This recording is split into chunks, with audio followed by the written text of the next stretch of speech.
This isn't about fear. It's about proof, and at Paranormal M, we go beyond the thrill, to the truth beyond the tremor. Subscribe and face it. Face me. Voices beneath the bed. Maybe it's just that my family has memories like old oak trunks, deep rings and long echoes. But whenever we gather, conversation always slides toward the eerie. Normally it's my father who smirks and dismisses her ghost chatter with the dry nonsense. But this time he surprised us. He leaned back and he began, and he said that when I was about 10, I was staying at my old grandparents' farmhouse just outside of Lancaster. My older sister and I slept in a little walnut-paneled room that used to be my dad's when he was a kid. The air, it always smelled of apples and varnish. One rainy evening, we'd run wild in the orchard, and it was basically all day. We couldn't settle down. We started a pillow fight, war, and laughing too loud until Grandpa shouted to the stairs to keep it down. We flopped into the creaky bed and daring each other with ghost stories, seeing who would break first. My sister was halfway through some tale about haunted mills, and that's when the bed lurched. It lurched hard, not just a tremor, but a deep grinding shake that rattled the headboard against the wall. And on the wooden floor, it sounded like thunder and we froze. Then, from the far corner of the old wardrobe, came low, rabid whispers in a language I'd never heard before. It was like somebody muttering through a fan. Thinking maybe somebody had crawled under the bed to make it move, we slid beneath it ourselves, clutching each other, hearts thudding. We waited for Granddad to burst in, certain that he'd heard the racket, but minutes stretched into what felt like an hour. There was nothing, no footsteps.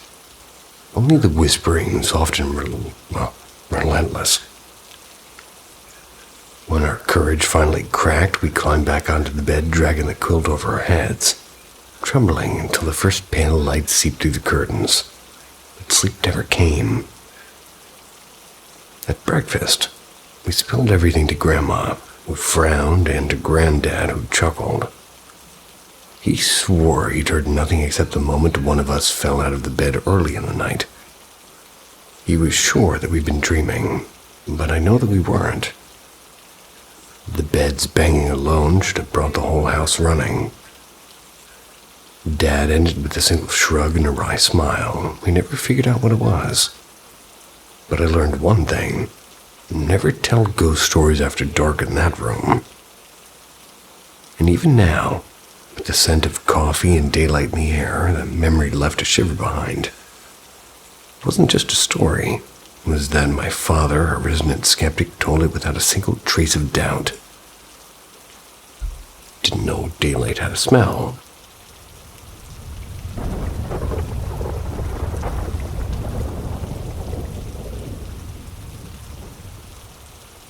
The man who never came up the stairs. From the time I was 6, shortly after my family bought the house, till I was about 15 and moved into the larger room in the back of the house, I had a nightly visitor I could never see. Our upstairs rooms were tiny. My little bedroom was crowded with a bed, a dresser, and a mountain of toys. And that left few ways to place the furniture, so the foot of my bed ended up pointing straight at my bedroom door. When the door was open, it created an unbroken line from the old front door, went up the narrow stairwell, through my doorway. And from my pillow, I could watch the entire staircase and the old front entrance, and that mattered. My lights out was strict. It was 7:30 p.m., till I turned 16. Yet each night, at precisely 9 p.m., I would lie awake with the door shut and listen to heavy boots on the creaky stairs. They would climb slowly, and they'd stop at the small landing just outside my door. My chest would tighten and my breath would catch as I waited for the knob to turn, and for some impossible reason, it would appear in the doorway. So one night, I decided to test my terror. I left my door open when I went to bed, and my foolish courage told me that seeing it would make it less frightening. Part of me suspected the door itself might be the only thing between me and whatever it was.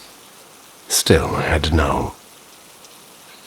At 9, the sounds began. I heard that old front door's latch rattle. I heard a soft thump. It was like somebody closing the screen. And then heavy footsteps. They were going up the staircase.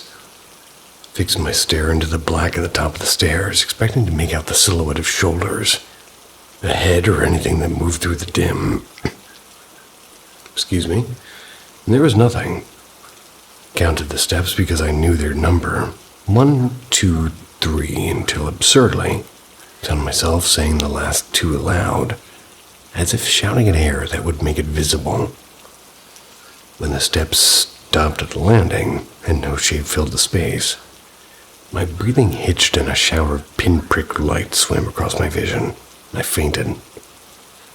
I remembered nothing till morning, and when I woke to find my bedroom door shut. Over cereal, I asked my mother if she'd closed it for me, and she smiled and said no. She'd stayed downstairs late, curled up on the sofa where the old front door sat hidden behind the cushions. My parents' bedroom was a small room to the left of the stairs, despite the years. Neither of them had ever heard the steps that I swore I did, and they looked puzzled and a little worried for me. A few years after that, the upstairs was gutted and the old front entrance was sealed into the exterior wall to make room for a sunroom. My younger brothers inherited the larger room, and apparently, when I used to come up the stairs, lost interest, and never heard the boots. I sometimes still listen on quiet nights, half hoping, half ashamed, and maybe I'll again be the only one who ever heard a sound nobody else could see.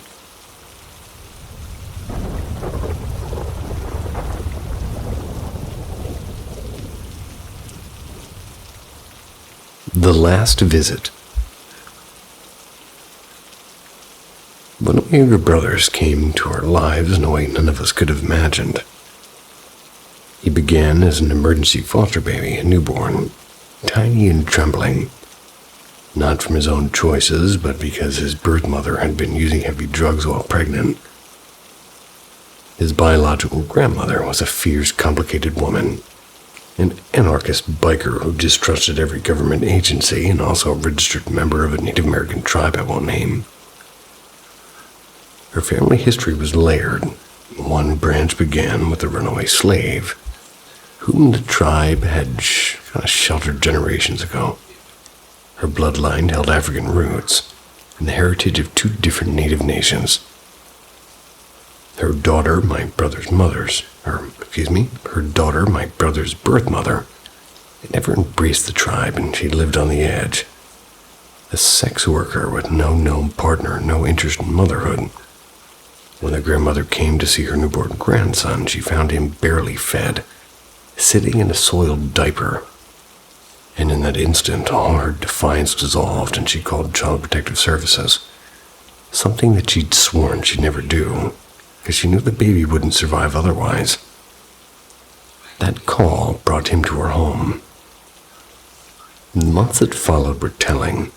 His mother never shut up for scheduled visits. The grandmother came at first and then began to fade from view, and eventually the course kind of terminated parental rights.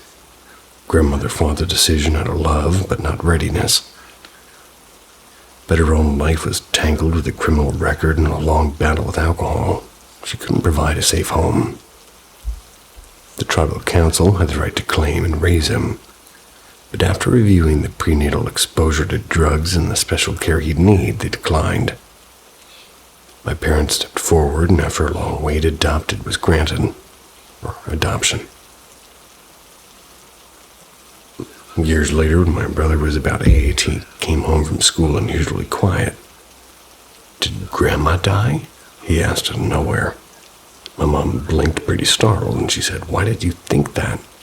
And he looked down because I felt like she could see me today, like to say goodbye. My mom's heart raced, fearing the worst. Maybe somebody had followed him, and she called a social worker. The reply chilled us, and his biological grandmother had died the previous day. She was no saint. She lived rough and made dangerous choices. But in that final mysterious visit, whatever you choose to call it, her love cut through every wall, and somehow she found a way to see him one last time, to let him know that he'd been loved all along.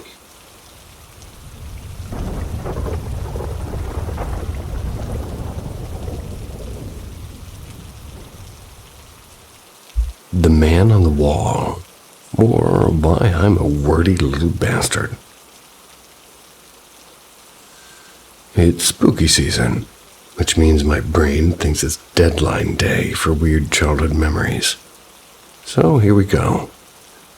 Sorry in advance if I ramble. I'm a wordy little bastard and I tell stories, and it's part of the charm. So anyway, this one stuck with me for decades. And I grew up in Pennsylvania, and this happened when I was about 5 or 6.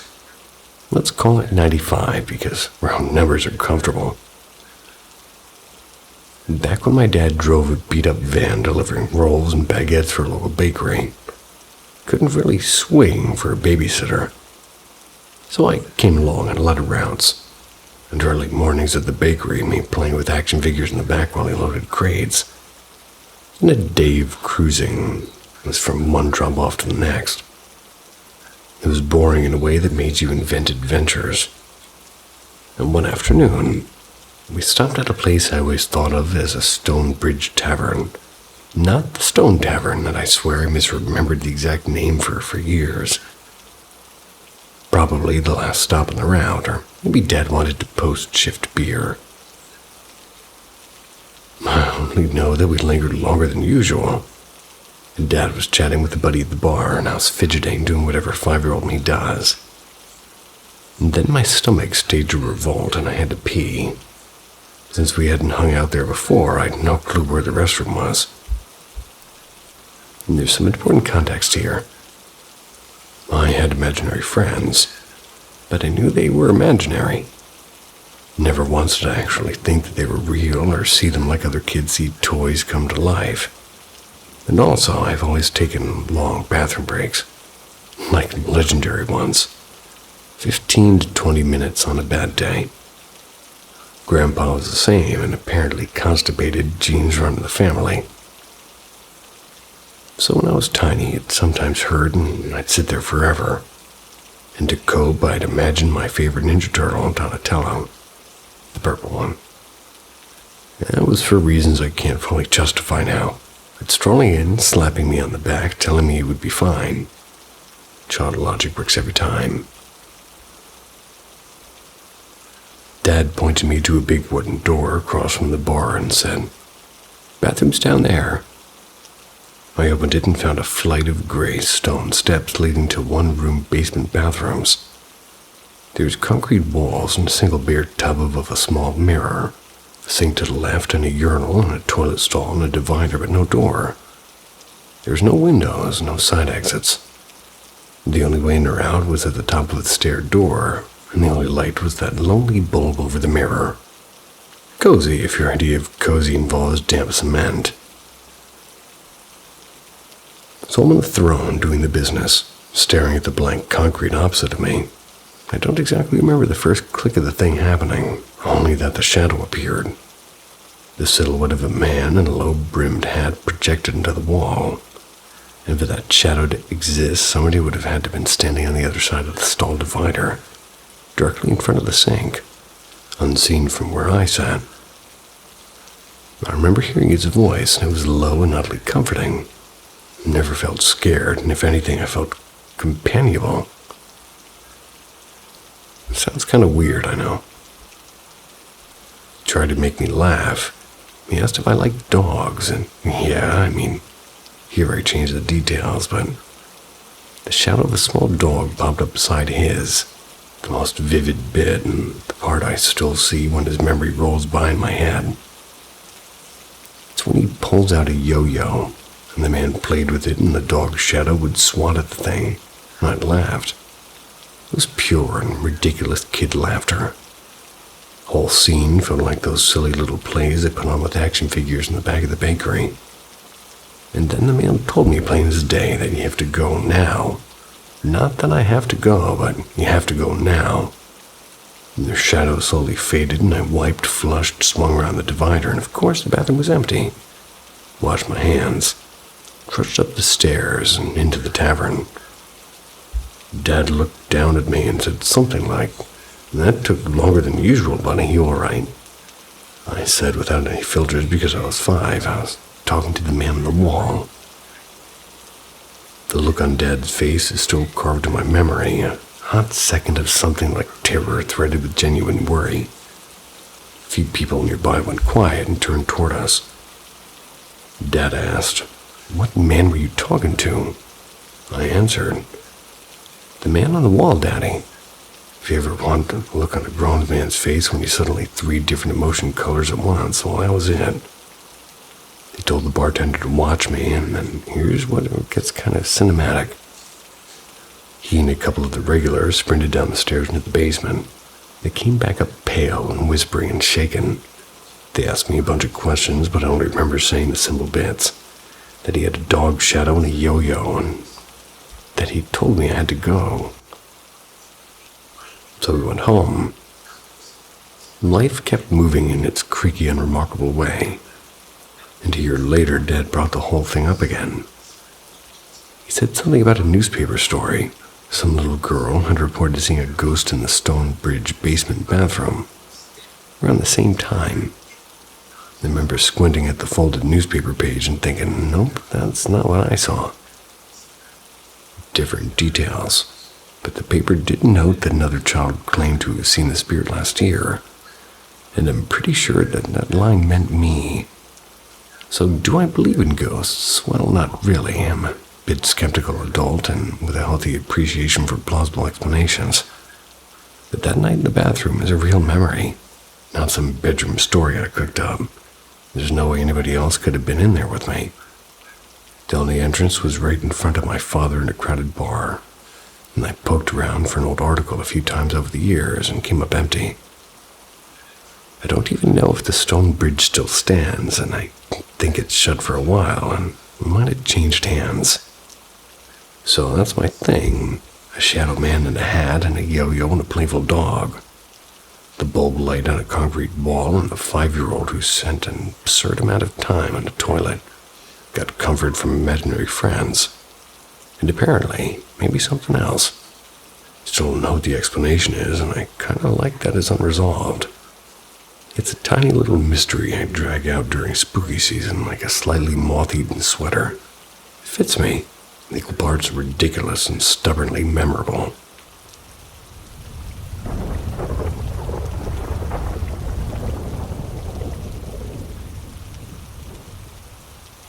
The quiet that wouldn't stay.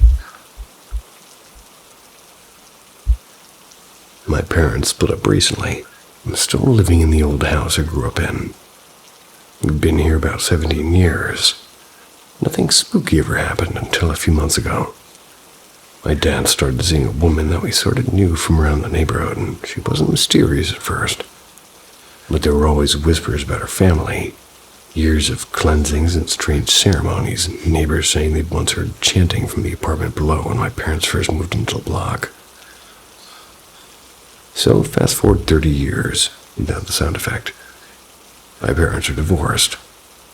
There's some details I'll skip, and after a while, let's just say my dad let her move in. And that's when things changed. I began having nightmares like I'd never had before. Vivid, cold, wake-up sweating nightmares. And then the dogs started acting up every night.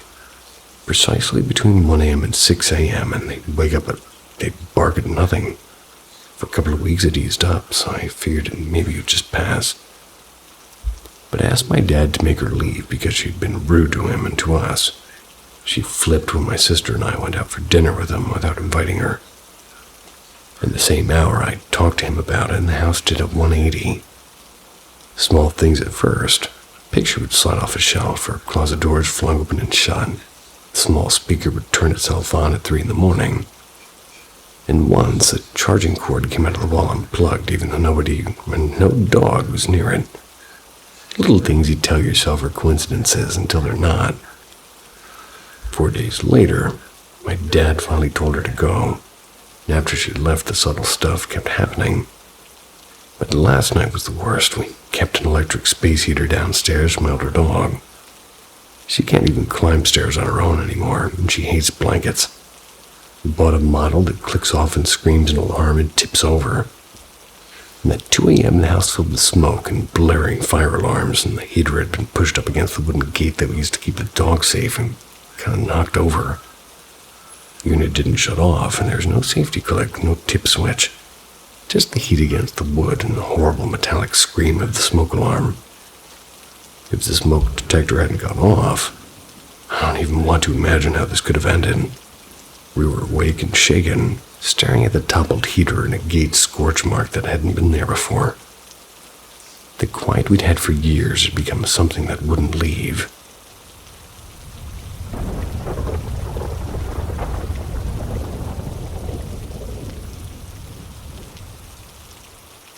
The castle basement. I used to work in what is now considered a golf course in New York. It has a restaurant type of a setting. It's in what used to be a residence back in the mid to late 1800s, and it was created here in 1852. The building is said to contain the stones from Whitby Abbey, a 13th century New Yorkshire, England ruin. It was private until 1921. That's when it became part of the country club. Now, this was a seasonal job in a professional kitchen as a salad/dessert girl. I worked in the food industry for 11 years, but it was never this high-end. The exterior is a gorgeous sight to behold, if you're into structure and especially history. The moment I laid my eyes on it, I had taken my phone out and looked up the history. I got giddy doing this. I even did this to my first apartment. I like to learn new things. So, Erie 1. So this place looked like a mini castle. Mind you, it was a personal residence at one point and had 3 floors. Offices were on top, occasions and events were held on the second, and then there was the basement. That's where maintenance workers changed, needed condiments, and spare dishes. The basement, it just gave off an eerie feeling. Not at first, I really wasn't paying attention to it at first, but as I got comfortable, the more I relaxed, the more I felt it. After about a month in, that's when it started. Walk into the basement through the hidden stairs that are tucked to the side, hidden from view of the customers. The moment you touched that cold stone floor, you could feel eyes just watching you, and it was always coming from the opening of the side room where the boiler was. It never passed that walkway. You couldn't see it, but you could feel it watching you come and go, like a child on timeout in a corner and waiting for their parents to tell them they can move again. I had to go to the basement to get my chef's smock in order to work.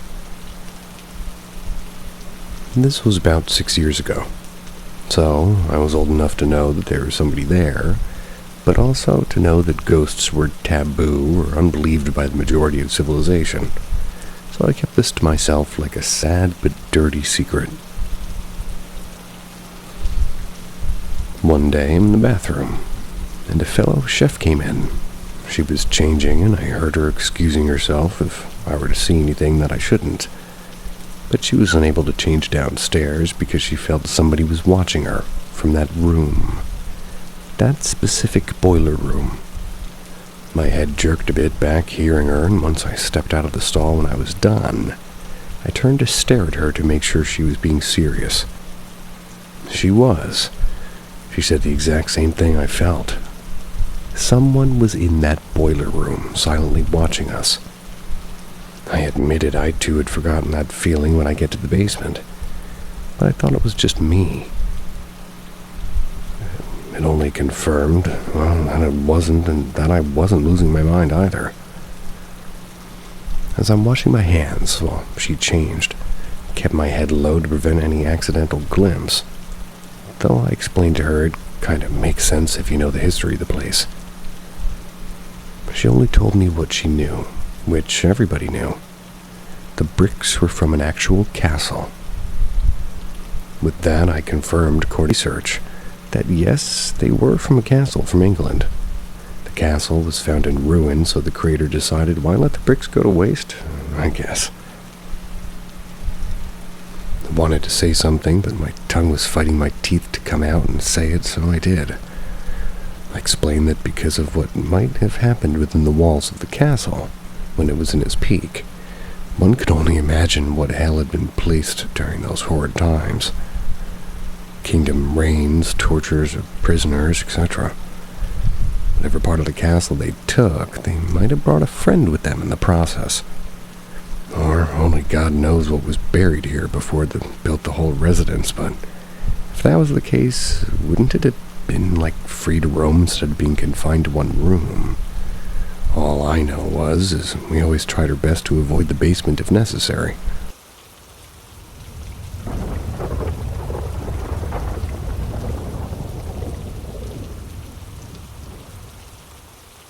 The Castle 2, The Old Woman.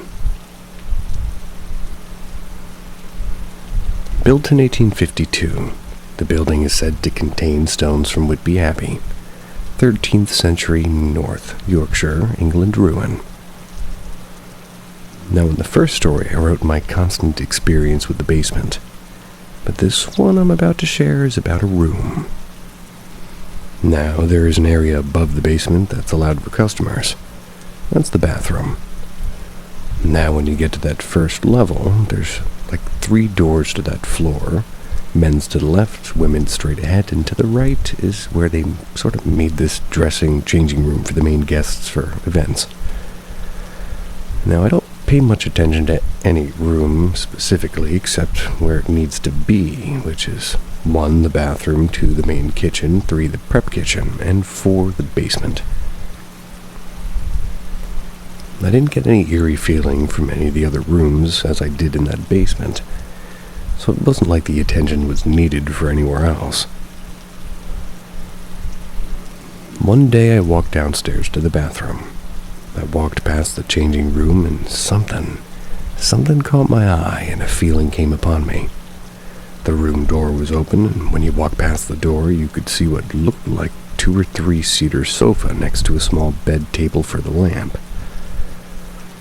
A bit deeper in was sort of a makeup table with a mirror and a chair in front of it. I always see myself in that mirror when I walk by it, when the door's left open.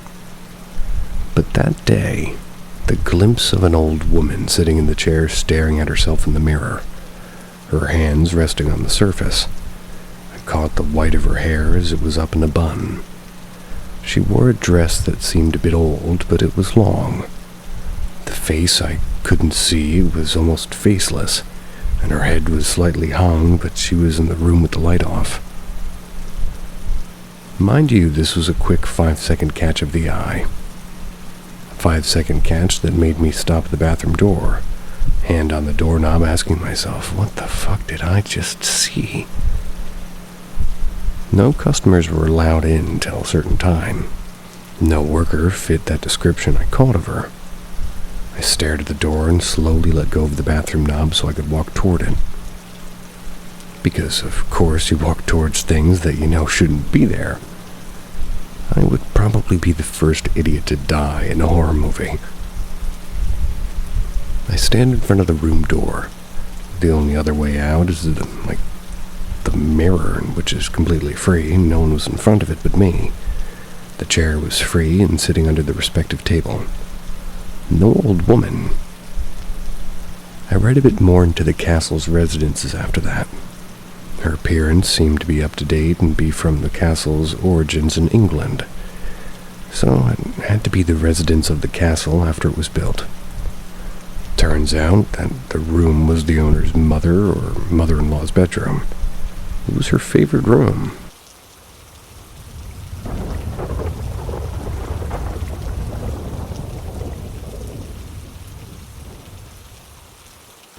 Midnight movement. So this was literally last night. I was on the phone with a friend. I usually have my switch on the TV watching YouTube videos. Wink, wink. Now, having it been idling for a while, the switch turned off. A few minutes after the TV followed as well. Now, as I'm talking on the phone, I heard something, and I look up to my TV, and my TV was literally shaking. Like someone was wiggling it. Not turning, but shaking. I'm staring at it, and it just continued as if somebody was trying to get it to work. I'm staring. Are you serious? Now I'm completely quiet, and my friend on the phone was asking if I was okay. I said, yeah, but dude, my TV's shaking on its own. At that moment, the TV came to a sudden stop, as if whoever was shaking it heard me, and literally out of the corner of my eye, as if I was staring at the TV, a partial white figure had walked out my bedroom. Me, being dumb, yelled out, "Oh, come on, you broke the first rule." I know there's something here in my apartment, and I have animals they play with. I've caught them on video playing with orbs, many orbs. When my animal stares behind me, all I say is, as long as you don't show yourself to me, we're fine. So my roommate of 7 years broke a rule. Boo.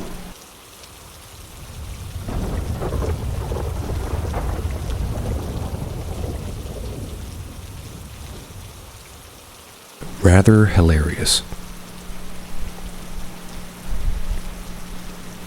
So I'm going to talk about this thing during my mid-years living in this apartment because I find it hilarious. You see, I am quite a quiet introvert. I wake up, play games, watch movies, go to work, come home, do it again. My home has tranquility and solitude. So all is calm like the lakes when only the wind moves the water. Now during this time, I was trying to help a friend get away from her horrible living situation with family. I've known her for a few years since college, so it wasn't a spew-of-the-moment decision. Spur, I hope.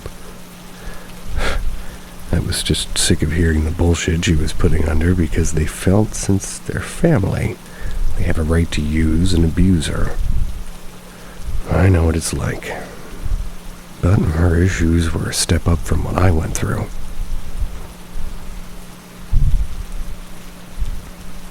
So after my fiancé at the time had left to go back to his home to help with his family, she came a few months later. And might I add, before I finally got her in though, I helped her get a job in the same place I worked at, so she can have her own money. Before she got the job, I told her if she stood with me, she can stay rent-free till she gets a job. The month after that, we start. We can just talk about payments. So, got her the job, and for the first month, she stood rent-free. She bought whatever she wanted, and I made no objections. At this time, I had tons of cats, so we shared a room while I had the other room with the cats locked in. She had nothing to sleep on but my bed, so we figured, why not? I slept on the sofa. Red flags here. Now she'd like to be entertained and wanted me to constantly entertain her and chat with her. She has her own little TV with her PS4, and I have my big TV where my Xbox is set up on. She liked a lot of chick flick movies while I enjoyed horror. So when she felt something was great to her, she would force me to watch it. You can always say no. I'd let her watch it on my big TV, but I wouldn't pay much attention to it, and that would just annoy her. Now here comes the fun part. Within the first month, she had, a lot of things to literally get me angry. Because she found how I acted hilarious, but she would always say, as long as you don't throw me out, you can do whatever you want to me. Over time, I was growing more annoyed and rather angry toward her. I was reminding myself, I'm helping her. Didn't want her to go back to, what I was helping her stay away from. But the fact I was being disrespected just to intentionally get a rise out of me was going too far. When I get upset, my accent changes, and she finds this hilarious. I was born speaking English in a Spanish family, but I enjoy mimicking accents. But when I get upset, my accent rises from English to some New York Italian accent. She stops when she starts hearing the Spanish accent because that means she has hit the red zone, and she'll tend to back off. The rising anger out of me started causing the flow in my apartment to feel different, almost like pressure, like the moment you walked in. At the end of the first month, all I asked was for $20 to $40 a week starting her second month with me. She agreed till I realized she lied after 2 weeks and still has no money. Or at least said they had no money. Talked about how she had no money after the phone and the weed and buying food. This is like a slalom tracker. Whatever that sport is where you're skiing down with these red flags everywhere. Being fed up, I was cooking something and she took out an 18-count carton of eggs. She was about to put it on the counter, not fully on it, but halfway, and I stared and I said in my head, I hope that shit gets smacked out of your hand. At that moment, the egg smashed to the floor. And from the way it literally looked like somebody smacked it out of her hand. I stared at this, and she jumped back and went to save the one that didn't break. I didn't tell her anything, as I just felt that it was her clumsiness. Over time, since that day, things even at work were being thrown out of her hand or smacked out of her hand, like spanking a child's hand telling her no to make her stop. She even told me that she was in the shower. She felt some touching her, and all of a sudden I heard her squeal. She came out quickly. I asked her what's wrong, and she said that she, felt something, like just push her into the tub. I sat there like, oh crap, what have I done?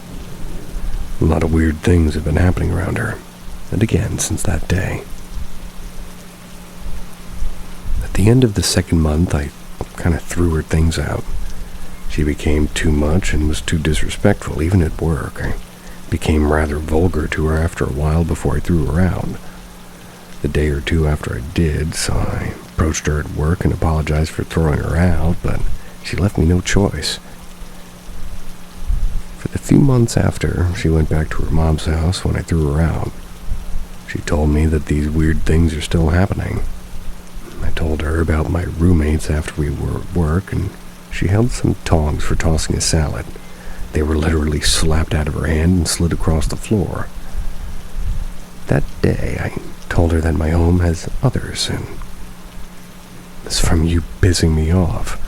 You ruined their flow and probably just making you pay for disrespecting me in my own home, in their home after all. And I did it for you.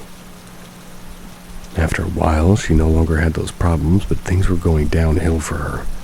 It's because a friend was doing to her what she did to me. Although they didn't live with her, she was going above and beyond for them only to be mistreated. After she came running to me many times about this, I got fed up. And when she said I'm sick of apologizing to people when I didn't do anything, so I told her she needs to get over it because this is your karma for what you did to me. Not once did you ever apologize after all I did for you. And I did a lot more than any of your friends or family ever did.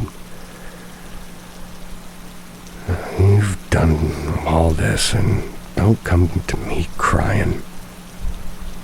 My home is sort of back to being like a solitude. The energy's back to being tranquil, but I have to kind of give up a lot after my emotional trauma.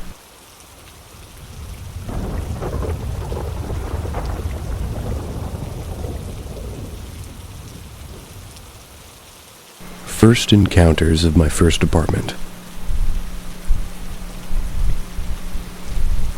Now, I've lived in my current, which is my first apartment, for 7 years. I was in my late 20s when I left my mom's apartment that had their own spooks. Not gonna lie, I was scared. Not of the neighborhood or the people, but not knowing what I was going to deal with alone. Every time I was left alone in my mother's house, I was always messed with by who or whatever else was in there. Since I was 6, this has been happening to me. But this time, I didn't have anyone to run to. I had my cats, and I felt that they would protect me. I was paranoid at first, but after a while, I was okay. Now, as I got comfortable, I figured, okay, quiet, silent. Nothing is in this house to that stature to worry about. I have a 2-bedroom, and one room was, originally supposed to be an office and video game room. And then there's the other bedroom. I locked my cats out of the bedroom so I can sleep on multiple occasions, and I always make sure I close the door. One day I woke up and I saw my door slowly open. I inhaled so hard and jumped up to see my cat waltzing in. This happened on several occasions, even when my fiancé, at the time, was here, and, he tries to say he didn't close the door right, but one day I saw his messenger open, and he wrote to a friend telling them, I closed the door, and there was no way in hell that door was even able to open on its own. I sat there at nights just staring at the door. Now, I freaked out more because after we made the office into a cat's room and moved everything into one room, office stuff in the bedroom, we would close the cat's room and my bedroom. But yet we wake up every other day with both doors opened and the cat's with us and walking on us, climbing on us. One time I'm on my sofa in the bedroom because I had to throw out my bed, and I saw my closet door, which has a mirrored sliding door, just shaking. It was like something was in the closet moving around. But the cats were nowhere in my bedroom. They were locked in their room. The mirror looked like a portal effect as the pressure of the movement was coming from the middle of the door. But the door is open and no one's there. I just stared at it. But by this time, I wasn't as petrified of it, but that's when I had accepted I had others. And I video recorded a few times to catch the cats playing with moving orbs. Not dust, trust me. I know the difference. They looked like little balls of light flickering like a flashlight. So, I made a rule. As long as you don't show yourself, we're fine.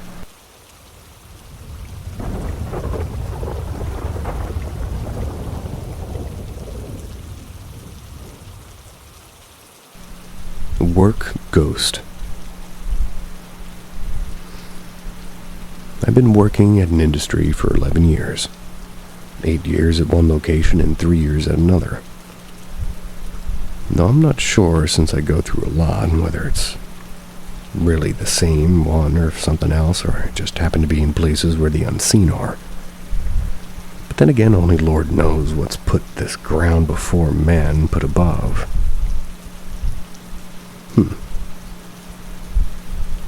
Now, this experience hasn't happened a lot since it's at work, and I'm not as attentive since it's a fast-paced environment. Dealing with food orders and incomplete workers, or incompetent workers, will do that to you. But there are times when I've been alone when it's slow. Others are on break or called out and told not to come in. I'm on a line cleaning up, fixing a small order. And out of my peripheral vision, somebody walked over toward my direction to walk past me. They never seen me walking away. Mind you, I'm on the line where the food is, and it's a straight path to the doorway, and there's no turns. I even witnessed this once or twice at the register. And again, there's no turns behind me or anything where this person can jump over and hide. It's always an old man in a white shirt. I don't get to see anything else because by the time I get to give any visual attention, he's already about to pass me. He comes out of nowhere like he took a sudden turn or something. What creeps me out more was when, they walked past me. You can feel the gust of sudden wind, somebody having walked past you, sort of at a fast pace if they were in a rush. So I'm looking forward and he rushes behind me and I see him approaching me from the right, but I never ever see him. It's like he disappears right behind me. I don't usually ask anybody if they saw anything or if they walked by unless I knew for sure. Try not to look as crazy as I normally already look. I feel straitjackets don't suit me. Other than that, nothing out of the ordinary. And besides that, really happened in this location at all, well, to me. So as much as I have the elderly man sneaking up behind me, in the second location, though, this location had stuff happening. Not as often, but still happens. I worked in this location for 3 years, since the other one closed for good.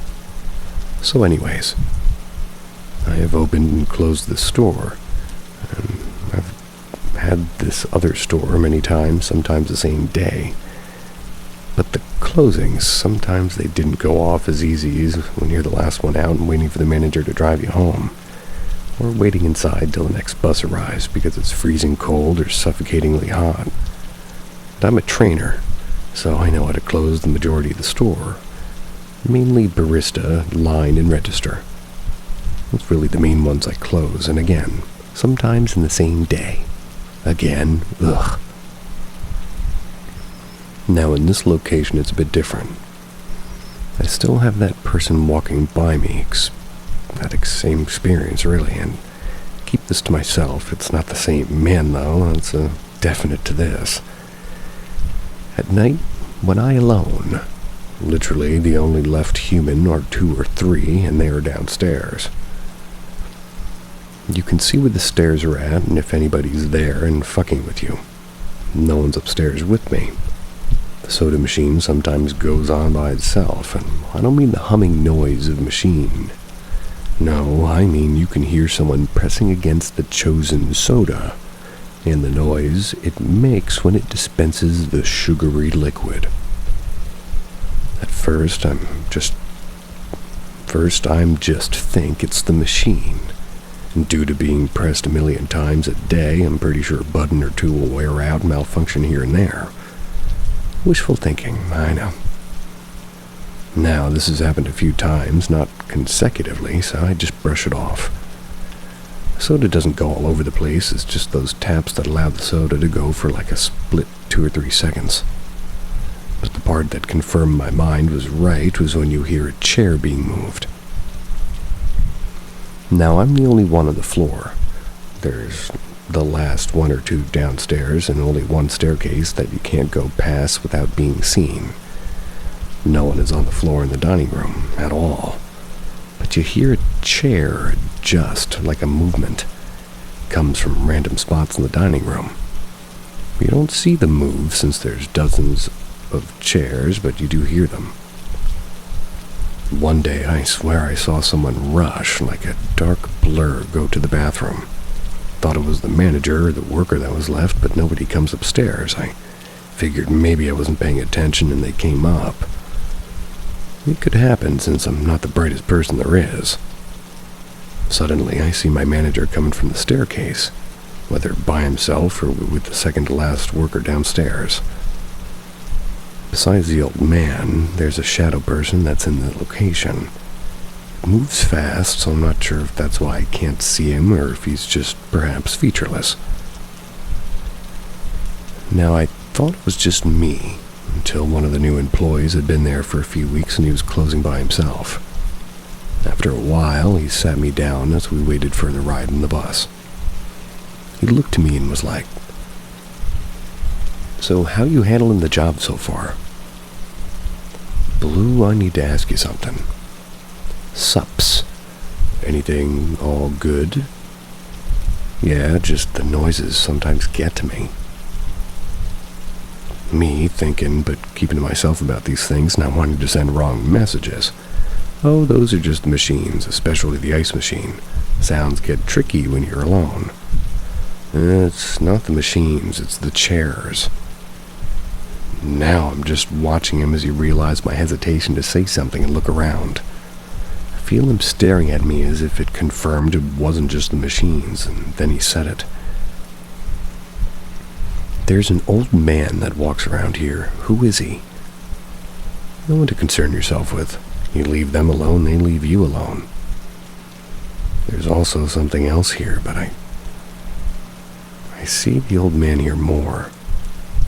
Me, just try not to pay attention to it. It'll only make you paranoid at night, and although it might make you work faster into closing the store, don't recommend giving it much thought. We both suddenly hear a chair move as the legs went across the floor for a split second, like we felt it was them saying that we're listening. I'm used to it, but I still jump, and from time to time, too. We soon get up, stand by the door to the store, waiting for our time before we have to leave. He left after a few months for a better job, and I stood there till my injury stopped me from working. But as I said, it was continuous in there, but it still happened on a here and there basis. But I always heard the chairs and the old man. Never looked into the history of the area, nor did I want to. Do enough Nancy drewing around anyways. That is a good use, or it's a good verb form of Nancy Drew. You know what I mean.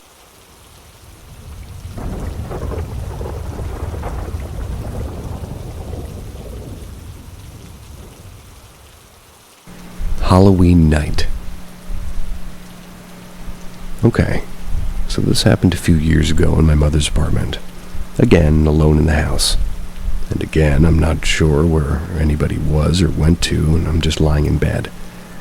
It was dark outside, so I wasn't sure what time of the night it was. I would say maybe 8 or 11. I was asleep, dreaming of whatever it was I was dreaming. More than likely a weird dream, as all the other dreams were.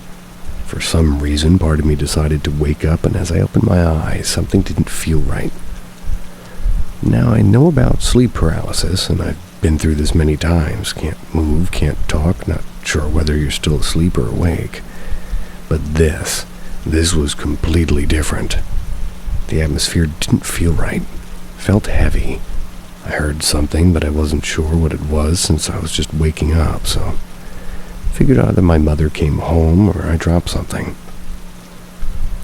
As I was trying to move to sit up, I felt a sudden grip, a tight grip like a predator catching its prey. Now I'm thinking it's paralysis, but then I felt a heavy frame over me, like a body pressing against me, trying to hold me down. Suddenly there was a pain in my stomach, like something was putting their knee in my stomach to keep me pinned. More pressure was put into my stomach as I was trying to move, toss to the side and curl up, and the pain was in one spot. Not all over, just a spot a knee would be. Suddenly I'm hearing some breathing. I don't feel the air, but I can hear it, and then I felt a hand on my face, like somebody grabbed my jaw and slowly made my head turn to its side. I'm laying there, moving my arms slowly, but unable to really function it, Then it happened.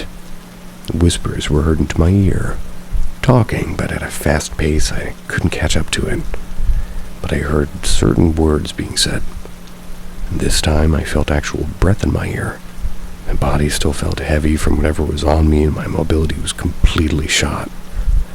All I could do was breathe and feel, and the pain was getting more intense.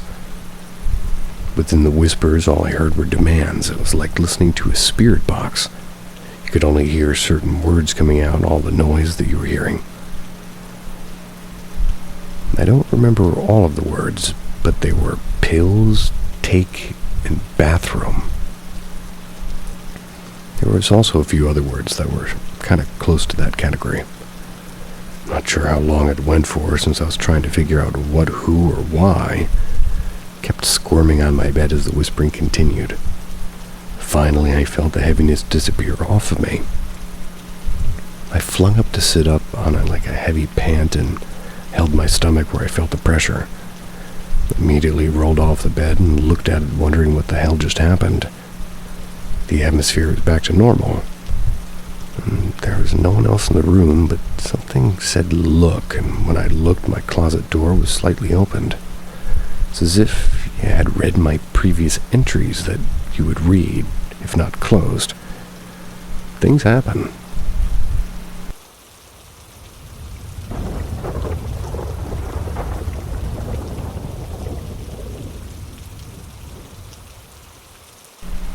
Birthday balloon.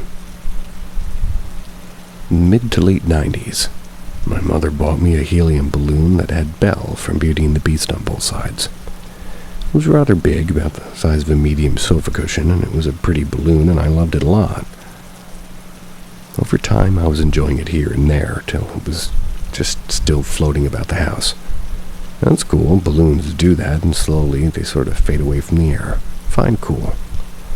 But I realized something. It would be in every room I was on its own. Didn't think much of it at first, so I'm just ignoring it, but after a while I could catch it floating in my direction little by little. It was literally following me where I went. It wasn't like a fast or quick pace, but it set its own pace and it would follow me. I was in the living room and it was just chilling in the corner, still in the air floating. Both of us just sitting there. Without thinking, I got up off the sofa and went toward my bedroom to look for something or just go to my room. Within a few minutes, I look up and see the balloon floating at my door as if waiting for me to invite it in. I watched like, what the fuck? And again, not thinking, maybe the air and all, and this went on for days. It took very long for it to lose its air. Whenever I moved, it wasn't too far behind. I'd be in the shower, and when I'd leave, the balloon's at the door like a dog waiting. The balloon was found in rooms that had no explanation on how it got in there. It was like touching the ceiling and had in no way possible to be able to pass the door frames without any help. One day it was in my bedroom, fine, whatever. No, not fine. I was in the living room just chilling, and suddenly I see it floating toward the living room in the hallway. Stops at the entrance of the living room, floats toward a corner, and just sits there. I'm alone, so how did it get out of my room to begin with? And after that, I started being petrified of the balloon. Didn't go near it, and I avoided it like you would anyone on the streets. My mom wanted to release the air so the whole thing could be over, but I didn't let her. I'm not sure why, honestly, but that balloon made me uncomfortable. Even when the air was half gone from it, it still floated around the house like a stepdad. That's when it made it easier to get into rooms, and I'd have to close my damn door to prevent it from entering. The worst days were when I go to sleep and wake up in the morning with the balloon hovering over me or by my bed. Finally, the damn thing died off, and I think my mom folded it up and either threw it away or put it away for a keepsake. No more birthday balloons. And if I do get them, I undo them at the end of the day.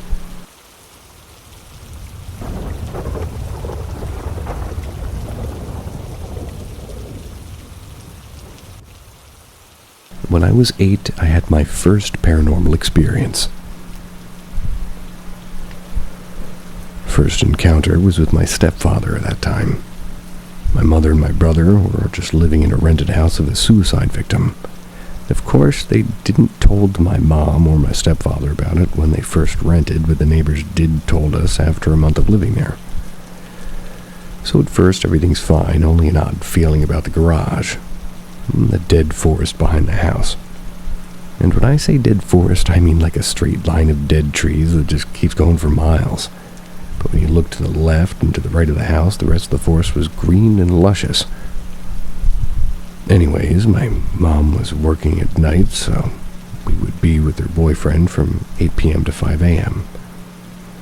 During the daylight, we kept seeing black shadows going by the corner of our eyes. But you'd look, and nothing was there until me and my brother saw it on the floor going up to the attic. But it wasn't really an attic, more like an empty space in between the roof and the house. One night everything was shaking, like as if there was a huge storm outside the windows, and the door was shaking, and then the TV went static, and my brother went catatonic. I was faced with my stepfather looking at me with the creepiest smile I've ever seen. He said to me that the banging I was hearing was monsters trying to get in, and that we'd get eaten alive. He was just going to say weird stuff to scare me with the blackest of eyes. It's like his pupil was so huge and he was another person, like telling the story about those monsters outside. And I'm going to sound crazy, but at one point I saw a wolf-like figure with the red eyes at the door of the patio transforming into a man, like a black figure with yellowish eyes.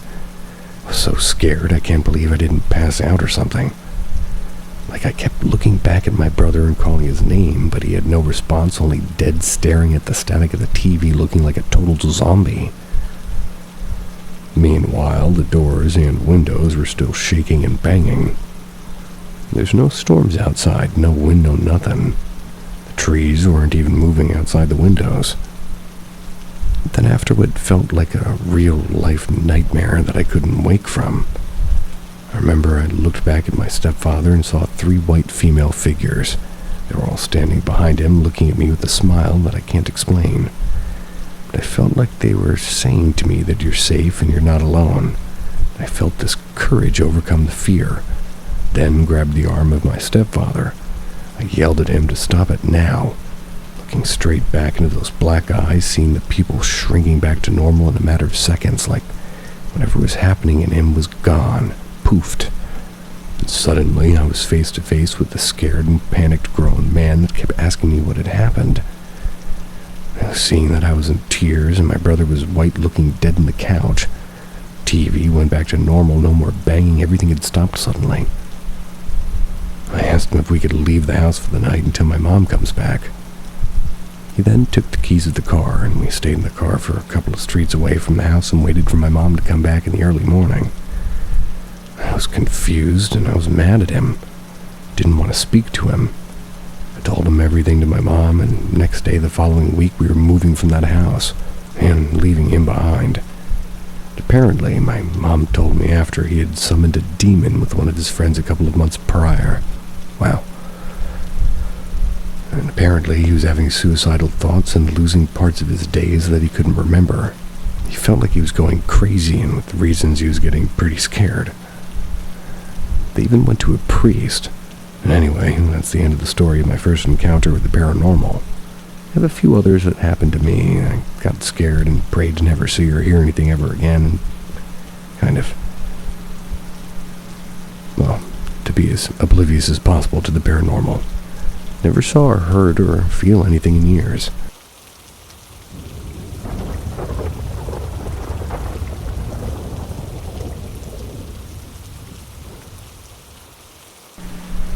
The Man in Black. When I was 10 years old, I'm sleeping over at my friend's apartment in the same apartment complex as me. It was a late summer night when I suddenly woke up not feeling quite good for some reason. So I went to the window to breathe in some air, and just thinking it was probably a nightmare that I couldn't remember, which is, well, kind of weird to me, but I usually always do. But anyways, my friends are dead asleep in the same room as me, and I'm at the window. First, I look around at the top of the trees in the sky. My eyes go down toward the street in front of me. Then I see a man all dressed in black with a black ski mask that only shows his eyes, staring right up at our window, staring at me. He's not moving a finger, just staring there, looking at me. I wake up my friends, telling them to look down the street, which they immediately did, but now I had my friends looking back at me like I was crazy, saying to me that they couldn't see anything, there's no one. And mind you, at this point I'm just crying and hysterically telling them that he's right there in front of them, but they couldn't see him. They eventually went and woke up the 17-year-old, so hopefully that way she could come and try to calm me down, and after a while went back to sleep. And that was the end of it. Never saw anything else like that. And by the way, I'm not schizophrenic at all, and I had a shrink when I was 14, and that was for social anxiety. That's because of the moving so much. So to this day, I'm quite confused about that night when I saw, and I'm curious to know really if anybody's experienced something like that.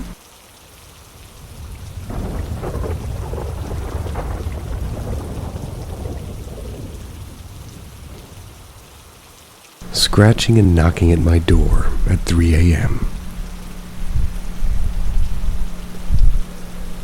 Just to preface, about 3 years ago is when I had this paranormal experience. It happened in July of 2016. I'm a night owl, and I've always had a hard time going to bed at a reasonable hour since childhood, especially during this period of my life. I was near the end of a very bad time in my life where I was hospitalized for a year due to mental health issues. Because I had no job at the time, I often stayed up as late as I liked and worked on projects. sometimes even till dawn. I liked the comfort, and all the night pretty much brought me all of this, and brought me the quietness of it all. Really enjoyed being the only one awake, and never once considered that it could be scary. I was used to it. At this time, I wasn't sure about the paranormal, even though I had some experiences in the past. It was something I never really thought much about, and I wouldn't say I didn't believe in it entirely, but I was very skeptical. So I still lived with my parents. My mom often got up during the night to check on me, even though it always annoyed me a bit. I understood that she was just worried about me because of my mental illness issues. She would tell me that it's late and I need to sleep. She slowly stopped doing it after a while because she realized there's no point, and I went to bed when I wanted to. I was also doing a lot better at this point mentally and was much more stable. And I was starting a new job next week. So back to that night.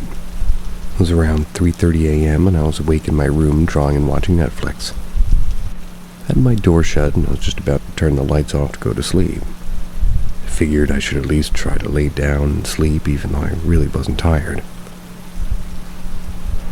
As I was putting my colored pencils away and turning off Netflix, I heard something knock on my door really loudly. It did this 3 times and sounded like something was scratching the door along with it. Expecting it to be my mom asking me why I was still up, I replied, "Yeah?" But no one answered. And then I heard 3 loud knocks and scratching noises again.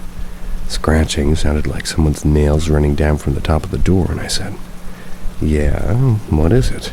What do you want?" No one answered again.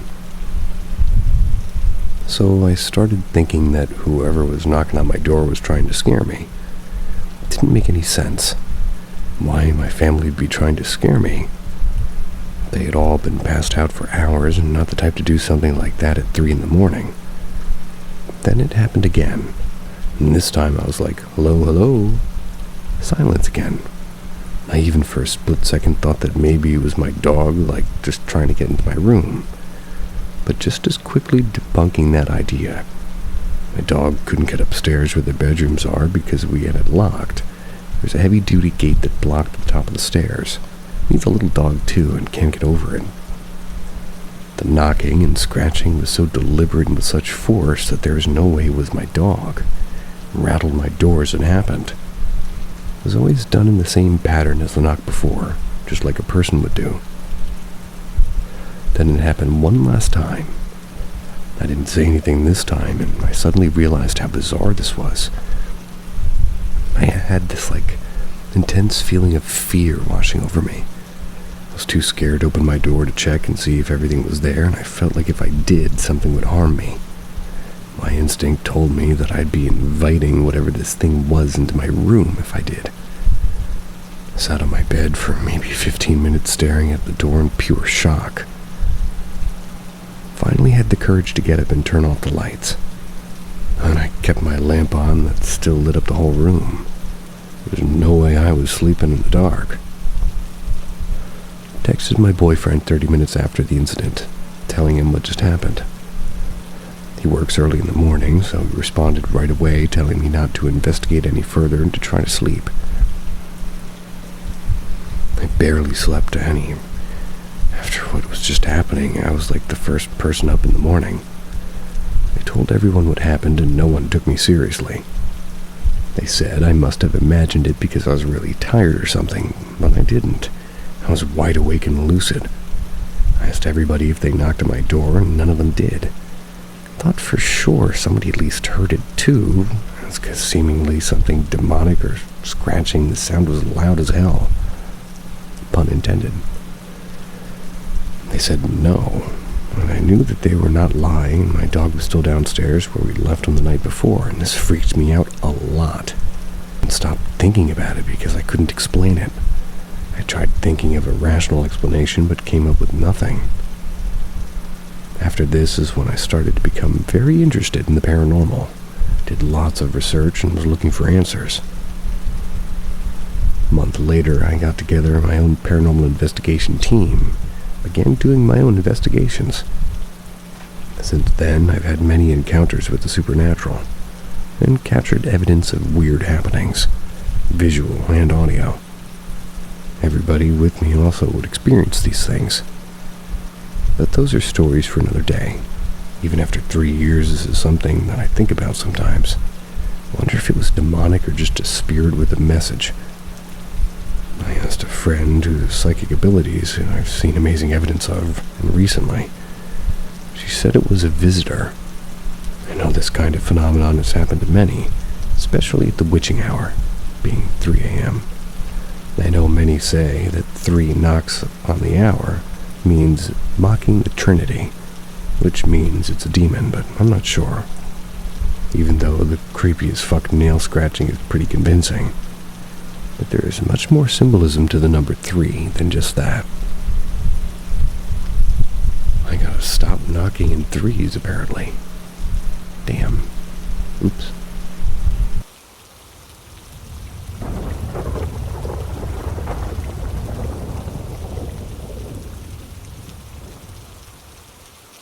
Shape-shifting spirit in the forest. Friend is attacked.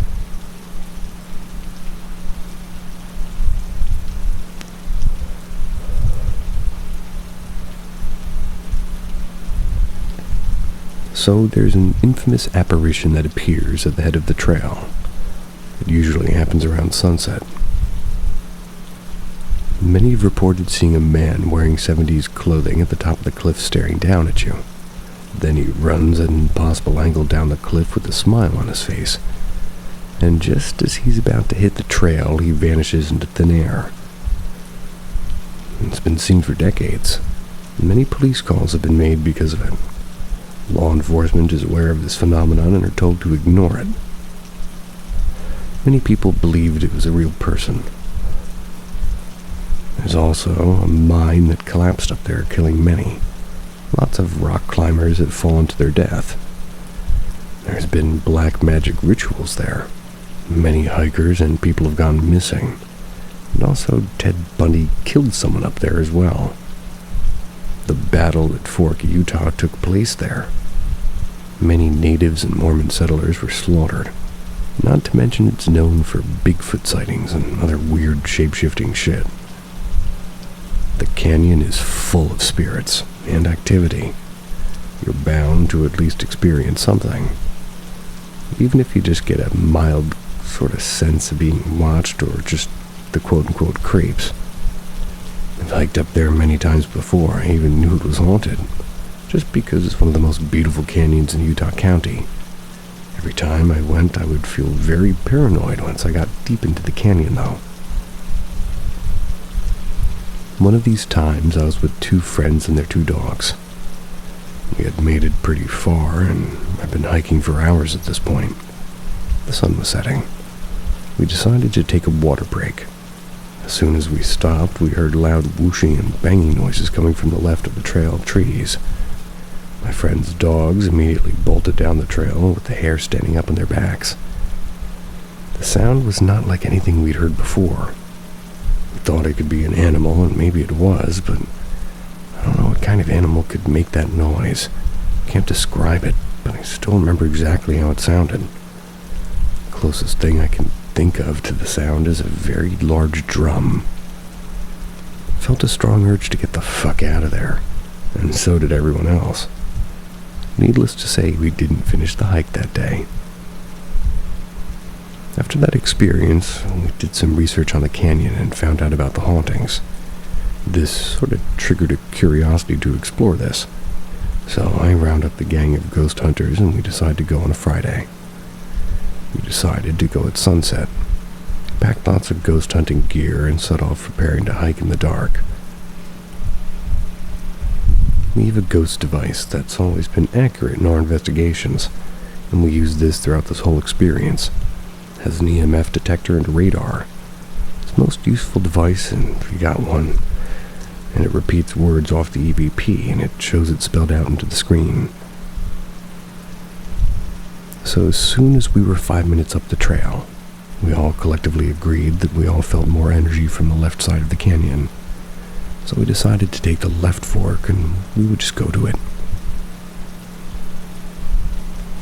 One of the first things the device said was 3.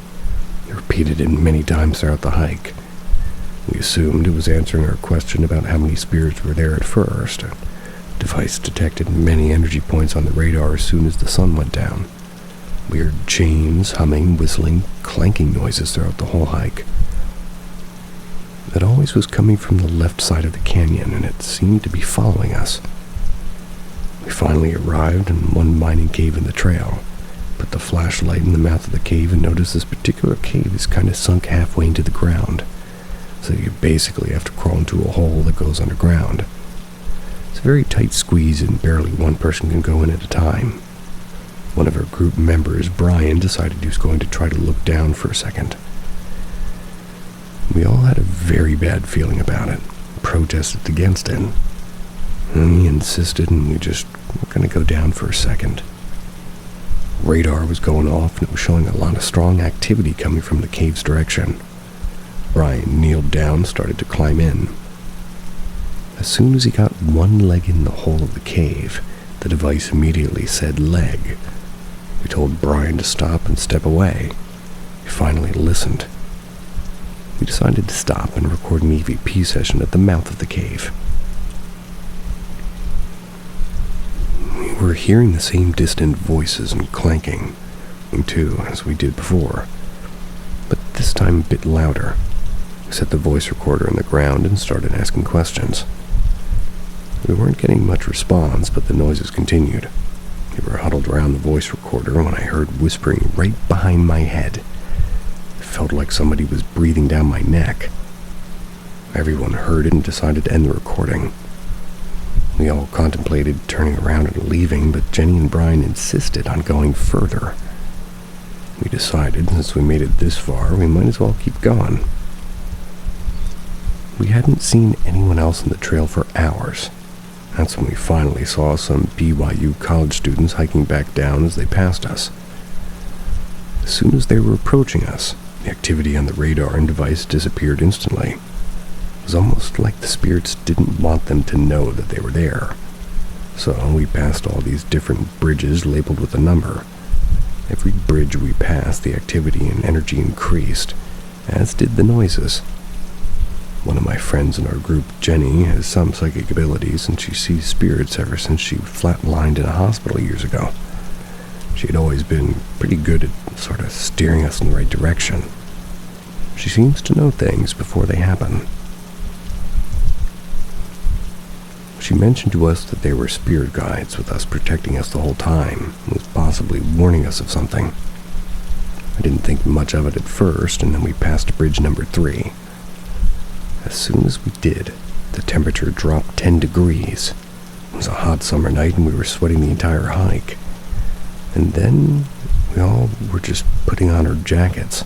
And also was immediately a very bad, pungent, rotting smell and the sound of water, even though we were by a dry riverbed. We got into the part of the trail where the path narrows and it goes into a thick forested area. It was dark the whole trip, but we could see some without the flashlights because of the moon. But this area has thick trees blocking the moonlight. You could barely see 15 feet in front of you even with the flashlight. Everything inside me was telling me not to keep walking. My friend Kayla agreed. We stopped maybe a minute or two to talk, and everyone was huddled into a circle, except Jenny. She was looking in the distance up the riverbed. We were thinking about turning around because we began to all feel very unsafe and a sense of doom. As we were talking about leaving, the device said, "Go," and big.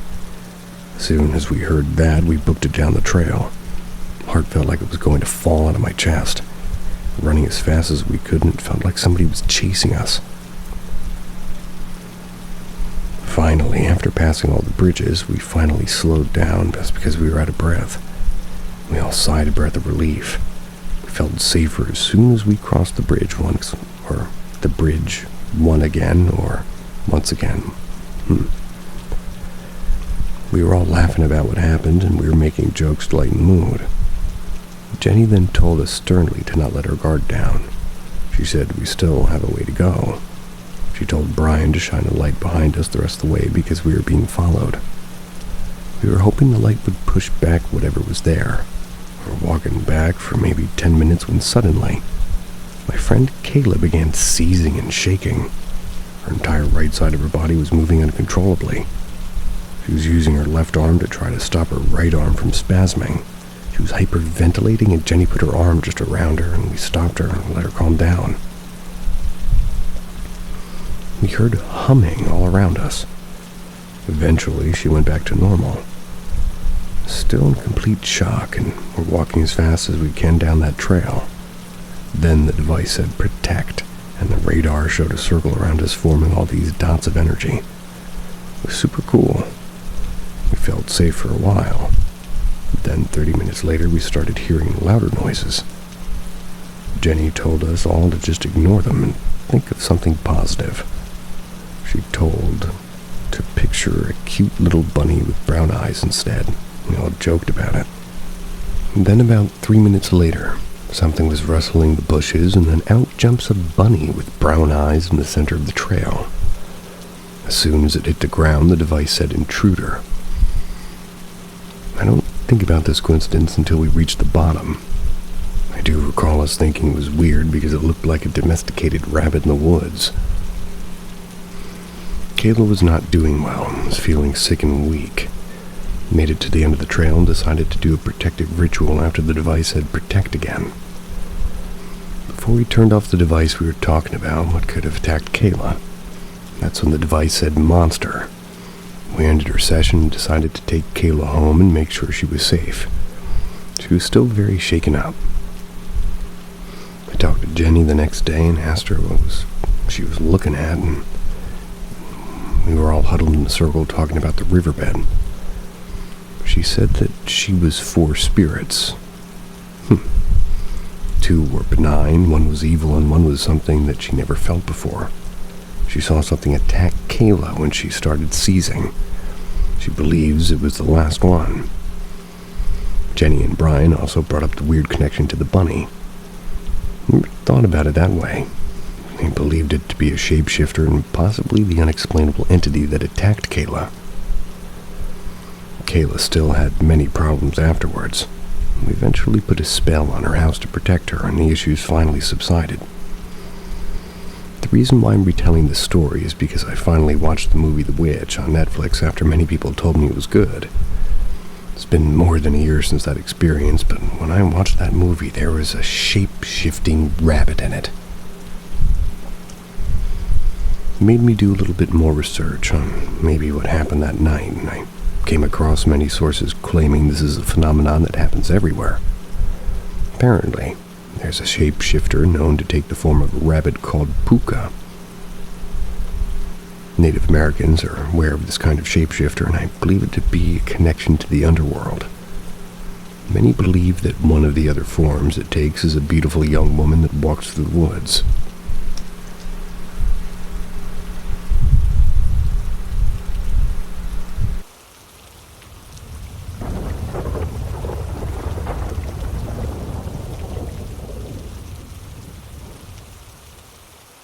I promised to never speak of it again, but what the fuck happened? Prior to this incident, I've never experienced anything remotely paranormal, so this is one of the reasons why I never truly spoke of what I went through at the time. Being in denial was easier than me trying to understand something that I couldn't rationally grasp. It all started with me moving in with 2 other girls into a dormitory in the capital of my country. The dorm was exclusively for female students, and it had 3 major blocks. It's owned by the Ministry of Higher Education and is considered public housing facility for people who do not want to or cannot afford to rent private apartments housing. We were given at random a room in the lowest block of the building, Block C. The room we were given was numbered 903. And it was the room before the last in order of rooms in the block. At the beginning, none of us were suspicious of anything, although we did notice the shape of a visible handprint in the front of the door.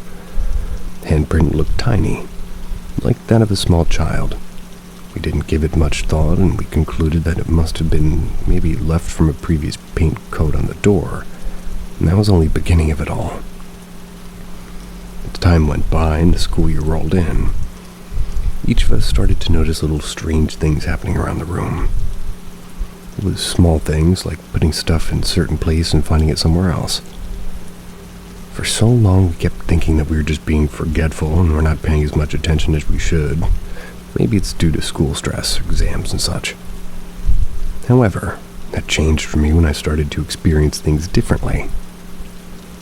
The first true incident that made me start to question everything was when I was in the shower.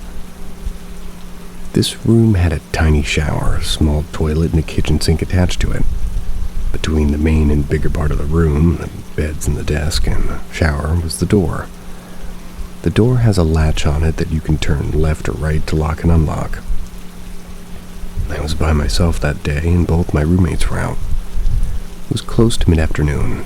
I came back from college and wanted to take a shower before taking a nap, gathered towels and shampoo, and made sure to close the windows. Then I went into the shower, leaving the door unlocked and wide open. I was alone, so I didn't feel the need to lock or close the shower's door. I started up the shower's head and started opening the shampoo bottle when suddenly, and out of nowhere, the door to the shower shut so violently that the whole room actually shook. I heard the moment the latch on the door as if it turned right to lock me in. I was so startled that I almost hit my head on the floor of the shower. I shouted out because I thought I was maybe having one of my roommates coming home early and not realizing I was in there. Kept calling for the girls and telling them to unlock the door and that it was not funny. The door wouldn't budge, and the lock remained firmly on. At some point I started to get seriously uneasy. That's because if nobody was going to open up the lock from the other side, I essentially was trapped in the shower. I kept banging on the door until my neighbor in the next room heard me. Came around to talk me through the wall. She came around and talked to me through the wall of her shower. The shower and toilets were built in a way that they aligned with those of the adjacent rooms. She asked me if I was all right, and I told her I was not, and that I was locked in and I needed to get out. So she called the head of the dorm. They brought a spare key to open up my room and unlock the shower's door so I could be let out. I was literally shaking, and the dorm's head just kept asking if I needed medical care. They gently laid me on my bed, and within that sort of commotion, it occurred to me that the room was empty. None of my roommates were there. I was so traumatized that I didn't even want to entertain the thought of what actually happened. I've always been terrified of small places, and I being forcefully locked into one almost caused me to lose consciousness. When the girls came after sunset, they were so concerned for me, and they swore up and down that they haven't returned to dorms until that very moment. As I calmed down, I started to go back into my mind, checking over things like the facts of the front door to the room being locked. I actually closed the windows as well before getting into the shower to not get a cold. I was losing my mind, going back and forth at what happened like thousands of times in my head, and I heard the door slam and I heard the lock turn. I did not imagine those things. Then how the fuck did I get locked in if no one else was on the other side of the door? It's after that when things started to get creepy and way too uncomfortable for me. After the whole thing, I sat down with my roommates and told them what I went through.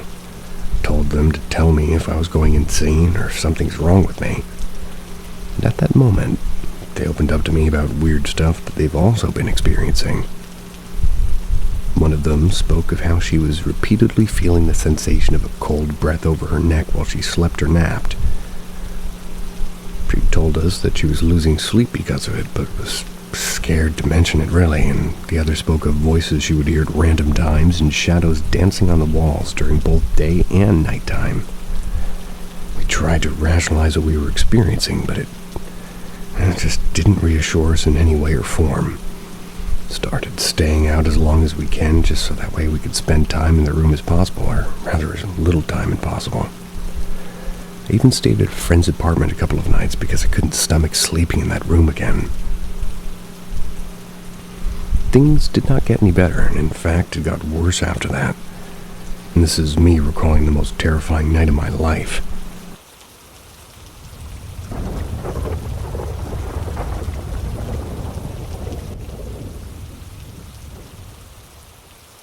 I promised to never speak of it again, but what the fuck happened? Prior to this incident, I've never experienced anything remotely paranormal, so this is one of the reasons why I never truly spoke of what I went through at the time. Being in denial was easier than me trying to understand something that I couldn't rationally grasp. It all started with me moving in with 2 other girls into a dormitory in the capital of my country. The dorm was exclusively for female students, and it had 3 major blocks. It's owned by the Ministry of Higher Education and is considered public housing facility for people who do not want to or cannot afford to rent private apartments housing. We were given at random a room in the lowest block of the building, Block C. The room we were given was numbered 903, and it was the room before the last in order of rooms in the block. At the beginning, none of us were suspicious of anything, although we did notice the shape of a visible handprint in the front of the door. The handprint looked tiny, like that of a small child. We didn't give it much thought, and we concluded that it must have been maybe left from a previous paint coat on the door, and that was only the beginning of it all. As time went by and the school year rolled in, each of us started to notice little strange things happening around the room. It was small things like putting stuff in a certain place and finding it somewhere else. For so long we kept thinking that we were just being forgetful and were not paying as much attention as we should. Maybe it's due to school stress, exams and such. However, that changed for me when I started to experience things differently. The first true incident that made me start to question everything was when I was in the shower. This room had a tiny shower, a small toilet, and a kitchen sink attached to it. Between the main and bigger part of the room, the beds and the desk, and the shower was the door. The door has a latch on it that you can turn left or right to lock and unlock. I was by myself that day, and both my roommates were out. It was close to mid-afternoon. I came back from college and wanted to take a shower before taking a nap, gathered towels and shampoo, and made sure to close the windows. Then I went into the shower, leaving the door unlocked and wide open. I was alone, so I didn't feel the need to lock or close the shower's door. I started up the shower's head and started opening the shampoo bottle when suddenly, and out of nowhere, the door to the shower shut so violently that the whole room actually shook. I heard the moment the latch on the door as if it turned right to lock me in. I was so startled that I almost hit my head on the floor of the shower. I shouted out because I thought I was maybe having one of my roommates coming home early and not realizing I was in there. Kept calling for the girls and telling them to unlock the door and that it was not funny. The door wouldn't budge and the lock remained firmly on. At some point I started to get seriously uneasy. That's because if nobody was going to open up the lock from the other side, I essentially was trapped in the shower. I kept banging on the door until my neighbor in the next room heard me. Came around to talk me through the wall. She came around and talked to me through the wall of her shower. The shower and toilets were built in a way that they aligned with those of the adjacent rooms. She asked me if I was alright, and I told her I was not, and that I was locked in and I needed to get out. So she called the head of the dorm. They brought a spare key to open up my room and unlock the shower's door so I could be let out. I was literally shaking, and the dorm's head just kept asking if I needed medical care. They gently laid me on my bed, and within that sort of commotion, it occurred to me that the room was empty. None of my roommates were there. I was so traumatized that I didn't even want to entertain the thought of what actually happened. I've always been terrified of small places, and I being forcefully locked into one almost caused me to lose consciousness. When the girls came after sunset, they were so concerned for me, and they swore up and down that they haven't returned to dorms until that very moment. As I calmed down, I started to go back into my mind, checking over things like the facts of the front door to the room being locked. I actually closed the windows as well before getting into the shower and not get a cold. I was losing my mind, going back and forth at what happened like thousands of times in my head, and I heard the door slam and I heard the lock turn. I did not imagine those things. The And how the fuck did I get locked in if no one else was on the other side of the door? It's after that when things started to get creepy and way too uncomfortable for me. After the whole thing, I sat down with my roommates and told them what I went through. Told them to tell me if I was going insane or something's wrong with me. And at that moment, they opened up to me about weird stuff that they've also been experiencing. One of them spoke of how she was repeatedly feeling the sensation of a cold breath over her neck while she slept or napped. She told us that she was losing sleep because of it, but was scared to mention it really, and the other spoke of voices she would hear at random times and shadows dancing on the walls during both day and nighttime.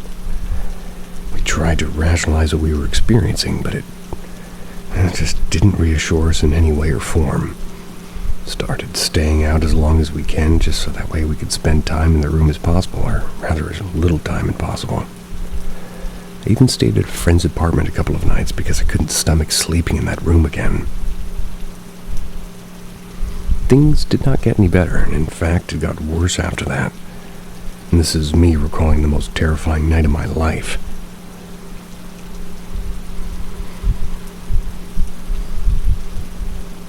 So we're all asleep in the room when I suddenly woke up. I had no pressing need to pee, and I wasn't hungry or thirsty. I was just startled awake for no immediate reason. It was around 1 a.m. because I do remember checking my phone. Moonlight was strong, and it was a pretty bright night. Laid my head back into the pillow, eyes still open, trying to relax back to sleep when I noticed something moving on the wall. At first, I thought it was a shadow of something in the room or in the balcony, but it was not. It was a shadow of a human child holding something in its hands. It kept moving back up and down the wall like it was running or playing around. I legitimately froze. I instantly tried to block my breathing. My heart was beating like crazy that I could hear it drumming like frantically in my ears. It was like I was my entire body, like made of wood. I swear I've never felt more scared or anxious in my life. Weirdest feeling ever, no words can properly describe it. All I could think was, am I going crazy? There's no way I'm seeing what I'm seeing. Nope. I'm totally still asleep and I'm dreaming. Gonna wake up now soon. Just a dream, just a dream. The shadow stopped and suddenly turned in my direction. And in a perfect crystal clear voice, a giggling young girl spoke up to me saying, "Come play with me." I almost had a heart attack at that moment. I don't know how I did it, but I sprang up from the bed like a crazy person and started violently shaking my roommate awake. Told them that I'm not going to stay in this room for a moment longer, that I didn't care if I had to sleep in a mattress in the hallway outside. They were confused and they were worried and half awake, and I didn't care to linger. Just gathered my pillow and blanket and left. Went to a friend in another room in the building and spent the night with them.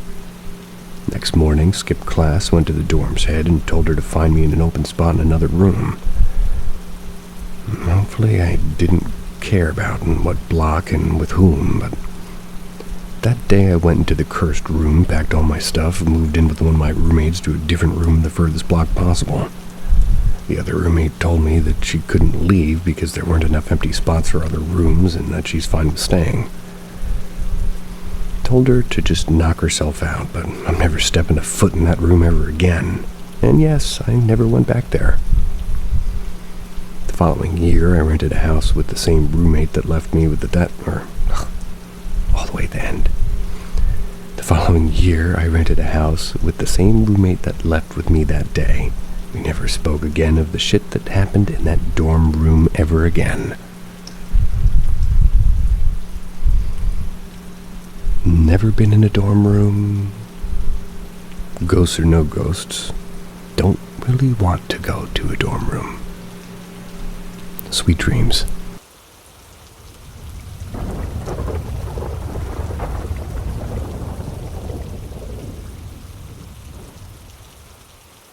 The Last Knock. This happened at a public university in Malaysia. Not one that you remember exactly. It was many years ago during freshman orientation week, in a quiet girls' hostel block. and one new student had been assigned to a double room, but for some reason no roommate ever arrived. During the orientation, the seniors gave a strange warning. If someone knocks on your door late at night, do not open it, no matter what you hear. When the juniors asked why, the seniors told a chilling story. Years earlier, a senior living in that very block had quarreled with her boyfriend over the phone. Heartbroken, she wandered the hall after midnight. She was knocking on every door and begging for someone to talk to, and everyone was asleep and no one opened. Desperate and alone, she climbed to the top floor and jumped.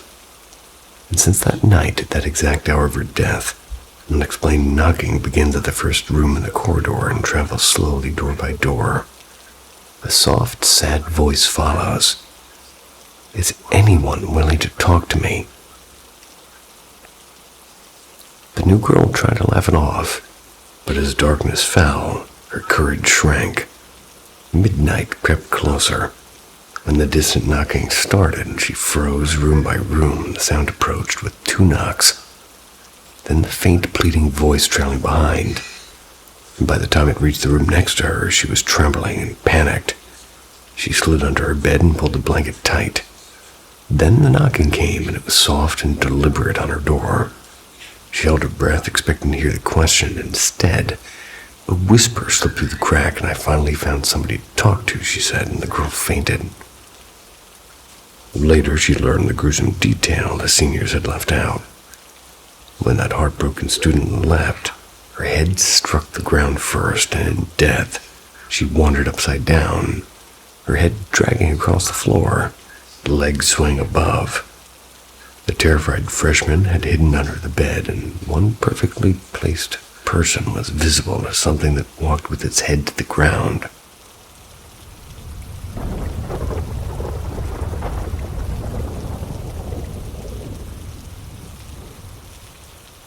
Whispers in the tall walled flat. When my mother was a teenager, she lived in a weathered block of flats in Beddock South. It's a place that locals whispered about but rarely explained. The rent was absurdly cheap, which should have been the first warning. Her room faced the narrow kitchen, and at night, after the lights went out, the silence never lasted. Instead came the clamor, like a hawker's center suddenly sprung to life in darkness.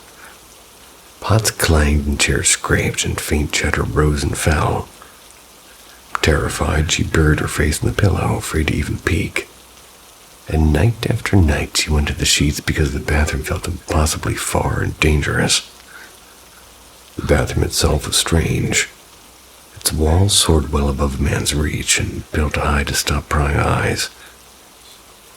Yet one humid evening, as she reached to untie her hair, a shadow loomed above the rim. A man's face stared back, and she shrieked and bolted. No ordinary human could have scaled those walls. And my mother was a skilled sketcher, a drawer. And one rainy afternoon, she carefully drew pictures of Cinderella instead of Snow White. Delicate gown, bright glass slippers. But when she left her desk, the faintest rustle drew her back. The penciled head of Cinderella trembled and slid halfway off the page, as if trying to escape. My uncle, wondering in that moment, took one look and fainted clean away. And as if that weren't enough, my mother often glimpsed a woman in a crimson cheongsam, drifting through the flat at exactly midnight. The figure never looked at her, but the air grew icy whenever it passed. Years later, when the building was marked for demolition, she overheard their neighbors, the transplants from upstairs, murmuring, "Good thing this place will be torn down soon." Ever since that newlywed tragedy, nothing's been right. Puzzled, my grandmother asked for the story and spilled out in low voices. A young bride had discovered her husband's affair. Rage and heartbreak drove her to kill him before ending her own life in the very flat my mother now feared. And suddenly everything, the phantom market noise, the red-dressed specter, the impossible peeping figure, even the restless drawing, they fit together like jagged puzzle pieces. When the moving truck finally rumbled away and the flat stood empty behind them, My mother swore she felt eyes watching to the last turn on the road. The old black was gone within months, but its stories, like faint voices behind a tall wall, never truly left.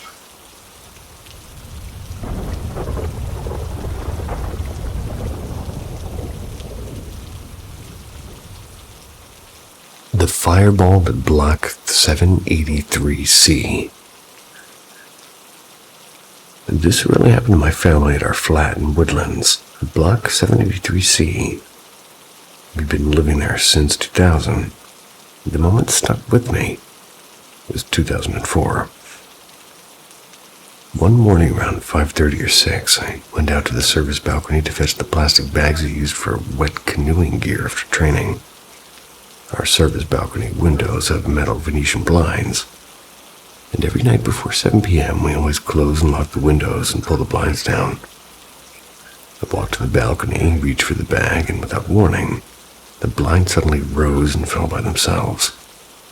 I froze and turned and ran straight into my mother's room. My sister saw me out of breath and asked what was wrong and just said nothing. That same evening around 9, my aunt was hanging laundry on the service balcony, so my mother and younger sister watched TV in the family room. My aunt noticed the blinds moving again, like somebody was flicking them. Thinking nothing of it at first, she flipped one of the slats back, and immediately a ball of light, like a small, fast fireball, shot through the balcony across the kitchen, went through the family room where my mother and sister were watching, and out the living room window. And just as it left the house, it exploded outside. My aunt cried out a short prayer loudly. My mother and sister saw the thing pass through and burst outside the window. That night, my older sisters and I were at her cousin's place, which is one floor above us. And around 9:30, we came back and my mother asked if we had heard a loud bang. We hadn't. She described what happened. I told her about the blinds that morning, and when my father came home from work, we told him everything. He called a friend who knows a medium and asked him to come the next day. The medium arrived the following night. He walked slowly through the flat and around the outside, listening and watching. And after a while, he told us not to be afraid, and he said the spirits were just playing, and the fireball was one of their favorite tricks. He assured us they were not dangerous and couldn't enter our home because my father had asked him to put up a spiritual gate around the flat during the ritual. He also said that there were other spirits nearby, but they too could not come inside. Even though my family had seen strange things before, that first-hand experience is something I'll never forget. We did have a bit of hot happenings since we moved into the block, and yeah, we still live there now. But that night with the blinds and the fireball is the one that stays with me.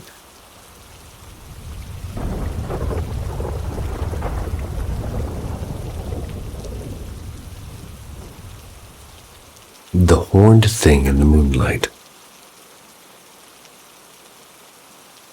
My old flat felt haunted long before I moved out, and for years I'd catch glimpses of things that didn't belong. A plate sliding across the kitchen counter by itself, a cold pressure on my chest while I drifted off.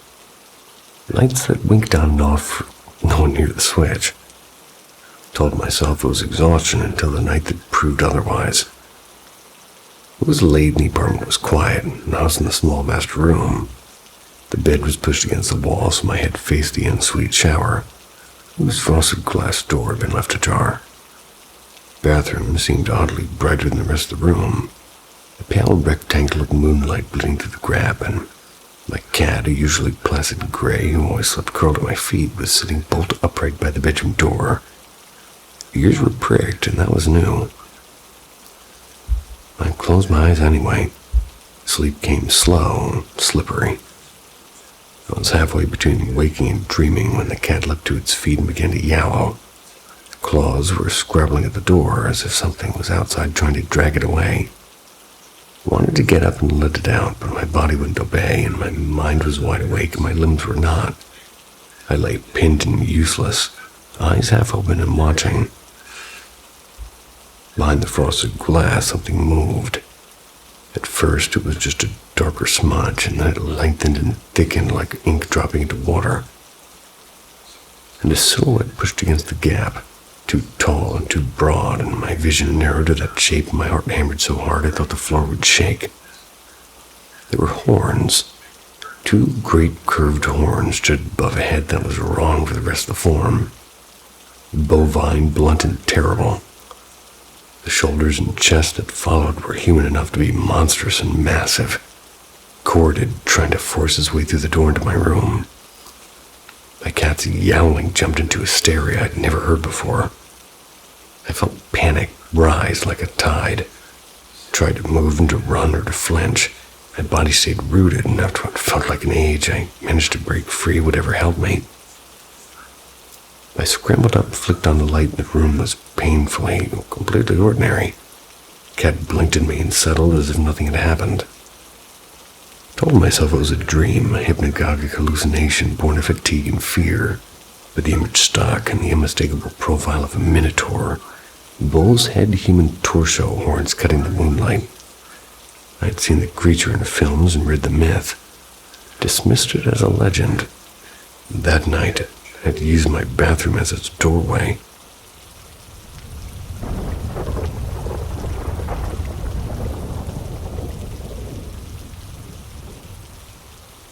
Step into the mystical realm with Paranormal M.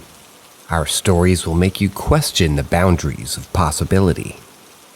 Make sure to subscribe and hit the bell icon to experience the latest mind-altering tales. Ask Reddit.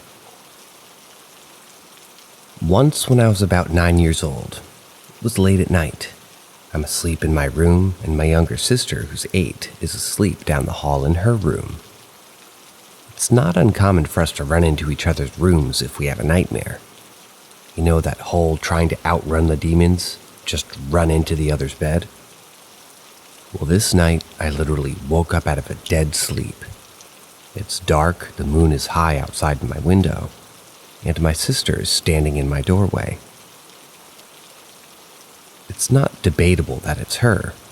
Her height, her stupid haircut, down to the New Kids on the Block oversized t-shirt nightgown from my mom's youth. But she's just standing there, one hand on the doorknob, other hand on the doorframe, staring at me, silent. I look at her for a minute, and then just kind of annoyed, I throw my blanket open. "Come on, if you're coming in here." She doesn't move, doesn't say anything. She's still staring. And I'm not even creeped out at this point. I'm just annoyed and sleepy and white trash. So I get up to go hit her. I know, it's a garbage pail kid kind of thing to do, but I'm just being honest. Our parents didn't teach us self-regulation. It is what it is. I'm better now. I jump out and stomp over to where she is and stop at arm's length in front of her. She's still silent, still staring. Now, I'm a little bit creeped out at this point. "What are you doing?" And I swipe at her overhand. She disappears as my hand falls. Not like dissipates into nothing, like straight up is just gone. I look back at my bed. I look in the hallway. Nothing. So now I run to her room down the hall because it's that time. Nightmare time. Zoom, jump, wrestle into her covers. And when I get there, I notice that she's there, thank God. But she's shaking violently. She's having a fucking seizure. So then I go into a full tilt alarm, run to my parents' room, turn on all the lights, yelling that my sister's having a seizure. We go to the emergency room, and she gets her diagnosis of childhood epilepsy. I also didn't even know what a seizure was when I started yelling about this, which was also weird. I honestly think to this day that she astral projected or something. That bitch found a way to come get me because she was in trouble in her bed.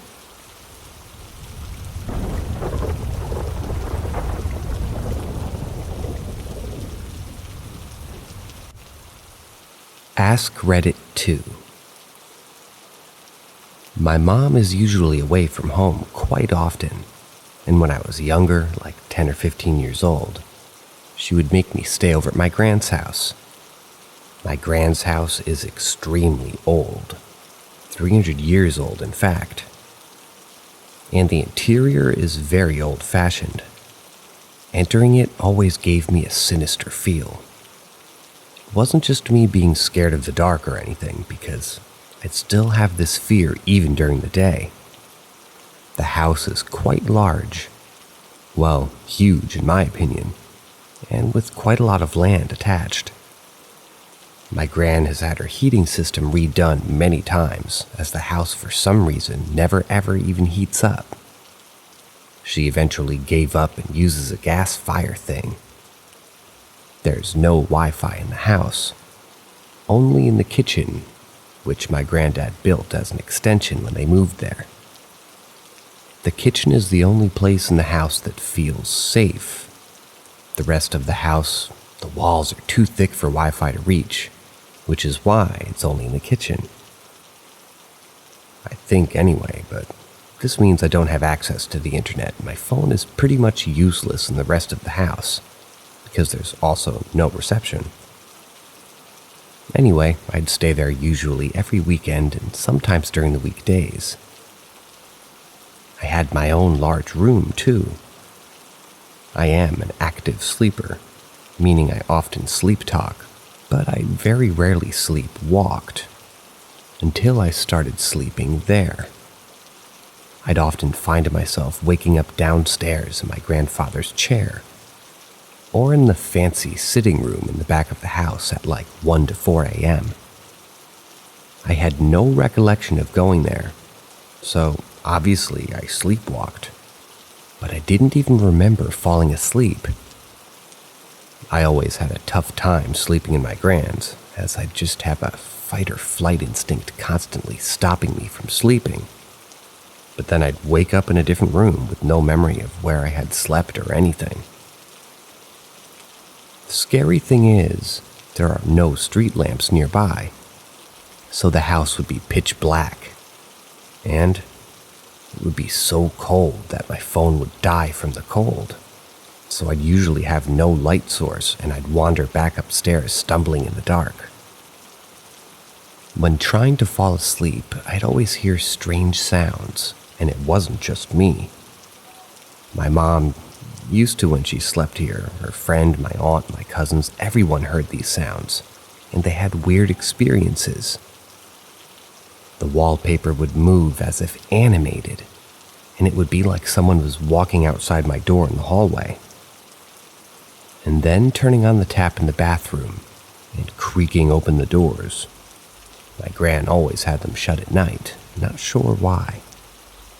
Quite often, though, I'd stare at my door and suddenly it would be pushed open. Not enough for me to see the other side, but just the tiniest crack open. I stopped closing my door after a while because I fucking hated it. Things escalated, however. I'd get so scared. I'd close my eyes and I'd pretend I was dead or asleep. I couldn't even breathe due to the fear of being noticed by whatever was walking around. But whatever it was, it started coming into my room. And it was like as if I was noticed by whatever was walking around, but I don't know, it was just getting braver and trying to approach me, or maybe toying with me. Anyway, I'd have my eyes tight shut, and I'd be as still as a corpse. And suddenly I'd feel extreme pressure and weight on my upper legs and chest, as if a full-grown human had sat on them. This happened quite often, and the freaky thing is, my mom told me that she also experienced this when young. It would also feel like something was breathing on my face and touching my hand. It was extremely creepy. Not just in a paranormal sense, but as a young girl it felt really weird and uncomfortable, as if this thing had very wrong intentions, if you know what I mean. Anyway, this went on for ages. It would either lay on me or just sit on me, and I'd still be sleepwalking or waking up in those 2 rooms.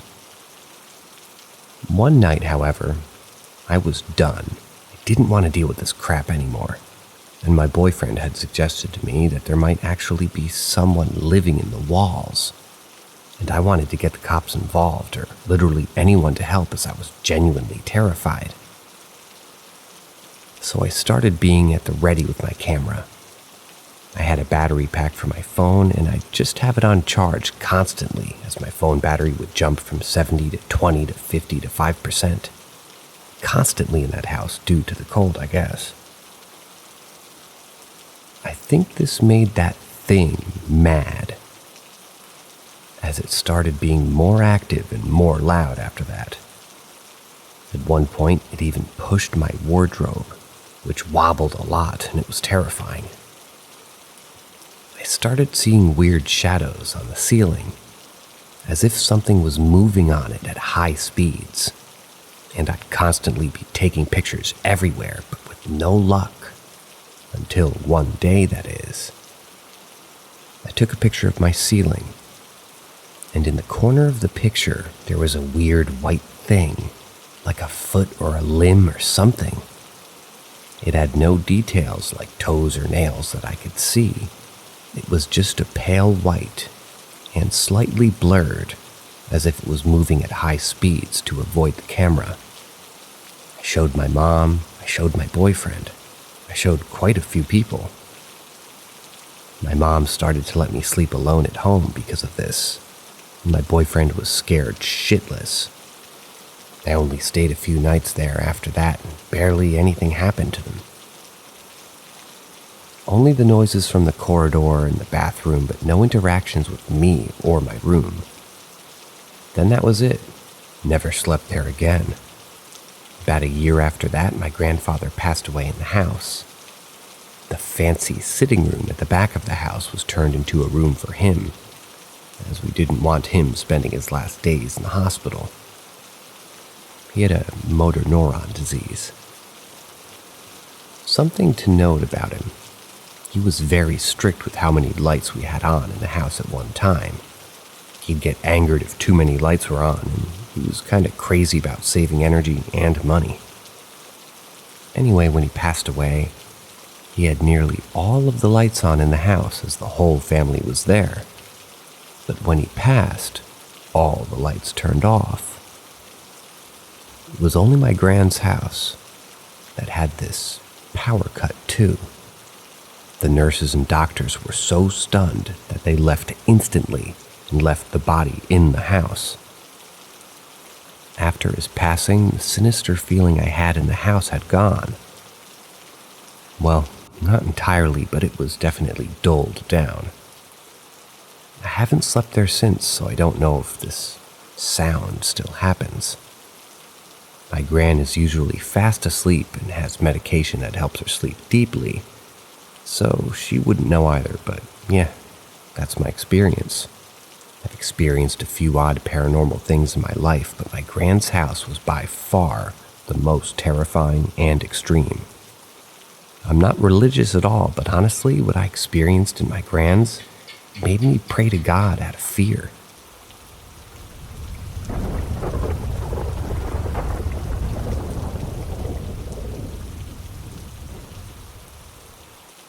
Ask Reddit 3. For purposes of this post, I'll call this first location the first location. I was at a paranormal investigation, sat up in an old house. I believe they mean set up in an old house. Won't give the name because it'll give my location away. You don't want that. There was 5 of us sitting in the addition on the first floor where the last owner took her last breath. We were listening to the history when from above we heard it. Footsteps, walking back and forth. The light swinging overhead with a force. All 5 of us were in this room, and nobody else was in the home. It was bizarre. We decided to head upstairs, but left a bell on the bed. And we were hoping that this ghost wanted us, if she did anyway, she can just simply ring the bell. As we headed up the very narrow and steep stairs to the second story, what did we hear? The bell. We stood there in all the stairway, trying to decide either to search upstairs for footprints or go back to the room that we left the bell in. We didn't want to split up, because then any footsteps above or below would have to be discounted, as it could easily be us. We decided to check the bell, go up. There was other things that happened in that house. Some people claimed to have been touched or felt hands on them. We would hear scratches or whispers and footprints above us, if on the first floor, or below us, if on the second floor. And this was only sometimes. On the second floor, I did do an investigation by myself while everybody else was outside. I wanted pictures, but nothing happened. I went back here 2 times and got some EVPs, but the bell was the craziest thing from that location. The second location will be called the theater. This was the last investigation I had with this paranormal group before the tragedy happened. Car accident, not related to anything paranormal. We lost 50% of the group in this. This theater still haunts my dreams. Something yanked on my necklace, and the boiler almost blew up. My voice recorder suddenly went off without me touching it, not once but 3 times. The last time without batteries in it. I got separated from the others in the basement tunnels and found myself facing a shadow of a person standing before me. Could have been reflections. When leaving, I suddenly felt very ill and had to pull over to throw up as I left the city. I got suddenly blurry. There was an overall sense of dread. Like, if I didn't get out, something was going to happen. And back at home, my neck had scratches from where my necklace was pulled and my arms were bruised. I think spirits can feast on vulnerability. And during the theater investigation, I was very vulnerable due to the encounter with a man as I was walking from my car to the theater. So I think that I think that shook me so much. I opened myself to paranormal, and the paranormal loves to fuck with weak individuals. So it chose me to mess with. At the first location, I wasn't stressed at all, and I was able to keep my mental health strong. And therefore, the paranormal chose to focus on those who had open and vulnerable minds. I still try to go on as many paranormal investigations that I can get my hands onto. I managed to be part of a non-taped investigation with the ghost hunters in Kentucky. Went on ghost tours in London and Hawaii and Poland. I plan on visiting Waverly Hills and other haunted hotspots. But I'll never ever go back to that theater, even for $1 million. I experienced what it had to offer, and feel satisfied that there is no further business I have with that place. However, with the first location, I feel we have become good acquaintances, and I can't wait for my next visit. I feel like I haven't experienced anything that that place had to offer, so until I do, I don't mind dropping in and saying hi.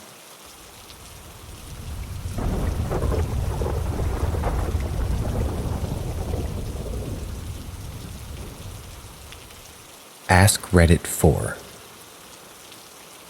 These are the most memorable. One house I lived in was when I was a teenager. We had stuff go flying off a wall shelf unit. Helium balloons that we had all over from a party would somehow teleport around the house, despite having no path of getting ahead of you. It would be in one room, then on the second floor it'd be in the laundry room in the basement, bobbing up and down like it was being tugged on. I was alone there one night. I decided to go out. Locked the house up, and the parents were over at a boat about an hour's drive away. I came home to the dining room chairs stacked up along with other kitchen items in a magnificent way. It was all leaning up against a ceiling fan. I would routinely see the light in the hallway just turn on and just feet and shadows under my closed door walking back and forth at night, despite hearing both my parents snoring in their room. The worst one was, one night I had a couple of friends over, and I lived in the basement apartment of this house at this time. We heard the doorknob to the outside start jiggling. Not expecting anyone, I just went over, flung the door open to find no one there. This doorknob jiggling kept happening, and all of us being too freaked out really to ignore it. After a while, there was pounding in all the walls around us, just going in a circle around us. My friends decided to leave. I was left alone for the rest of the night, hearing footsteps walking up and down the stairs to the basement apartment. Later on, we just had a tenant take up that basement. He would say that he would routinely see an old lady just standing and staring at him down there.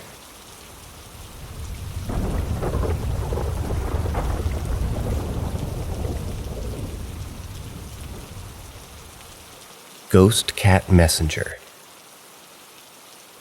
About 12 years ago, I had been to visit my grandfather, who had been in the hospital for quite a few weeks and didn't seem to be getting much better. I was sitting up on my roof thinking about him. After I had come back, as I was just having this nagging feeling that it would be the last time that I saw him, I was trying to wrap my head around the fact that I was probably going to lose him soon. I see this chubby ginger cat just standing there watching me with this intense look in its eyes. The cat looked a lot like one of the cats that we had fostered back when I was a kid, which we had originally named Ginger as well.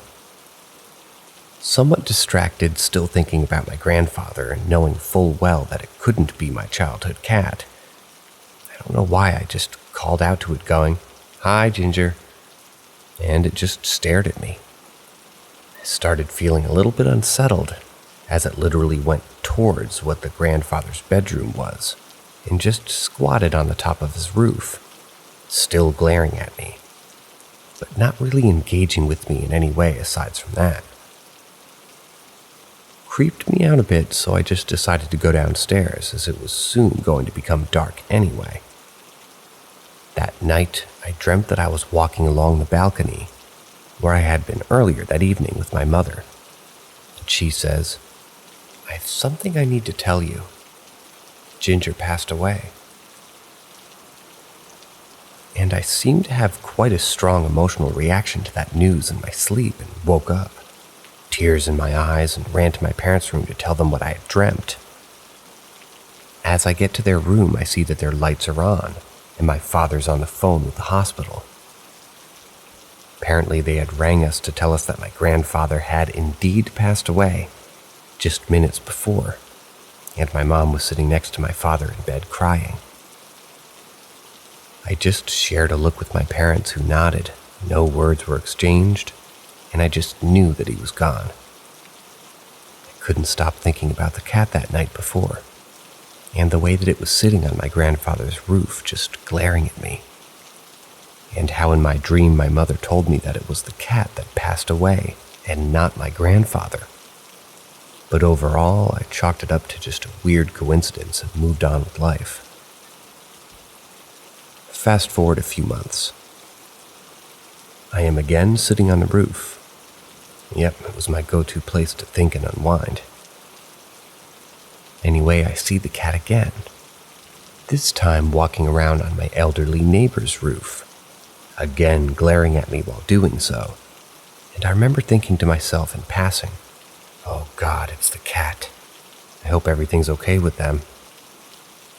As I remembered the last time I'd seen it, right? But I didn't think too much of it, and I just went back to thinking about why some boy I liked in high school didn't like me back or something silly like that. Anyway, next day I find out that our elderly neighbor had passed away in hospital, and the time of death would have been roughly right around the same time as it had seen the cat hovering over their roof. This gave me the chills, but I still didn't really want to think that this cat was some weird omen and just brushed it off as a coincidence again. Again, fast forward a year or so, and third time I see this cat. I'm walking along with my other neighbor's roof, and it's just glaring at me, and I distinctly remember looking at the cat and saying aloud, "What the fuck, Ginger? Who's gonna fucking well die now?" And sure enough, the next day I find out that my neighbor, who I was good friends with, and still am, her cousin who was born with MS had passed away the evening before.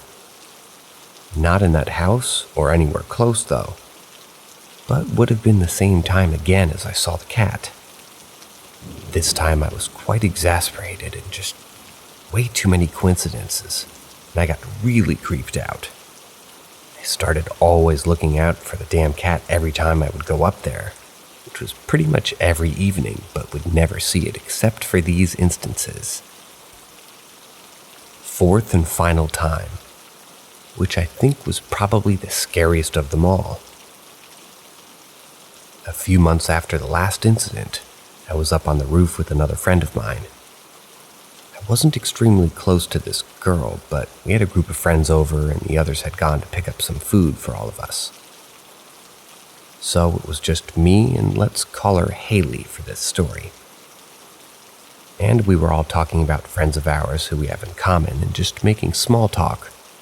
Really, as there really wasn't much to really talk about because we weren't all that close. She was telling me about how she heard from one of her exes and how it was so out of the blue that we were laughing at how weird it was when suddenly I see the fucking cat again. This time, walking right next to us. Again, glaring at me. This time it even sort of hissed at us. I almost crapped myself and Haley noticed I looked horrified. She was like, "What's wrong with you? Are you scared of cats?" So I told her about how every time I see this damn cat, somebody dies. She looked quite creeped out, so I went, "Sorry." Continue, I'm probably just being paranoid. You were telling me about, let's call her ex, Martin. So she continued telling me about what she said to Martin when he contacted her, etc., etc., etc. And we moved on and our friends got back and we all had a great night. Sure enough, the next day Haley called me up, bawling her eyes out, telling me that she had just found out that Martin had died in a terrible car crash the evening before. Right around when we had been talking about him and seen the fucking cat. And she was freaking out and crying and she was like, "It's all that fucking cat's fault. You need to kill that cat." Martin had been in a different city than us at that time, and the only thing that stood out was that we had been talking about him when the cat appeared to us. I didn't go back on that roof for a good couple of months after that. Although I was pretty fucking shaken up about it, and understandably, Haley literally never came to my house ever again. Got up the courage a few months after to again start going up there. That was when I got over it. But thankfully, I never saw that cat again and haven't since. A year or so after that, I moved to Australia and barely go back home since then. But even now, when I still do, I go back on that roof, and whenever I do, I always think about the cat, and it still gives me goosebumps. I still think about it often and honestly wonder what it was. Was it like a ghost or a reaper or just a series of crazy coincidences? I don't know.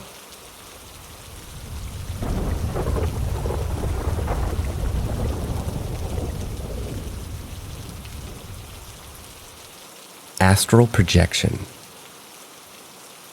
Hey guys, so this just happened to me today. I have a friend who comes over all the time. Sometimes even rocks up to my house unannounced, and my dog is obsessed with him. She has a special way of greeting him and everything. He has a few stories of strange, uncanny stuff happening to him. And this was all in this day in his life, and we would often just joke that he's like a wizard or a warlock, but it's always just been jokes. Today, however, something happened that neither of us can really explain, and we've been trying to figure out how to justify it since. We were chatting as we normally do over social media, and we're talking about ghost stories from his culture, and he was telling me about some supernatural beings to do with a very common topic that we're both interested in, the supernatural. And I left my phone to take a quick break. And while waiting for him to respond to a message to install my new clothes dryer, had to move the old one first, so it was a process of doing that. Didn't have anything in my mind at all except getting the dryer stuff sorted. Wasn't even actively thinking about our conversation, really, as it's a very common topic for us to talk about. Next thing I know, while I'm struggling with moving the old clothes dryer, I see my dog eagerly running to the door, doing her special little greeting the way that she only does for him.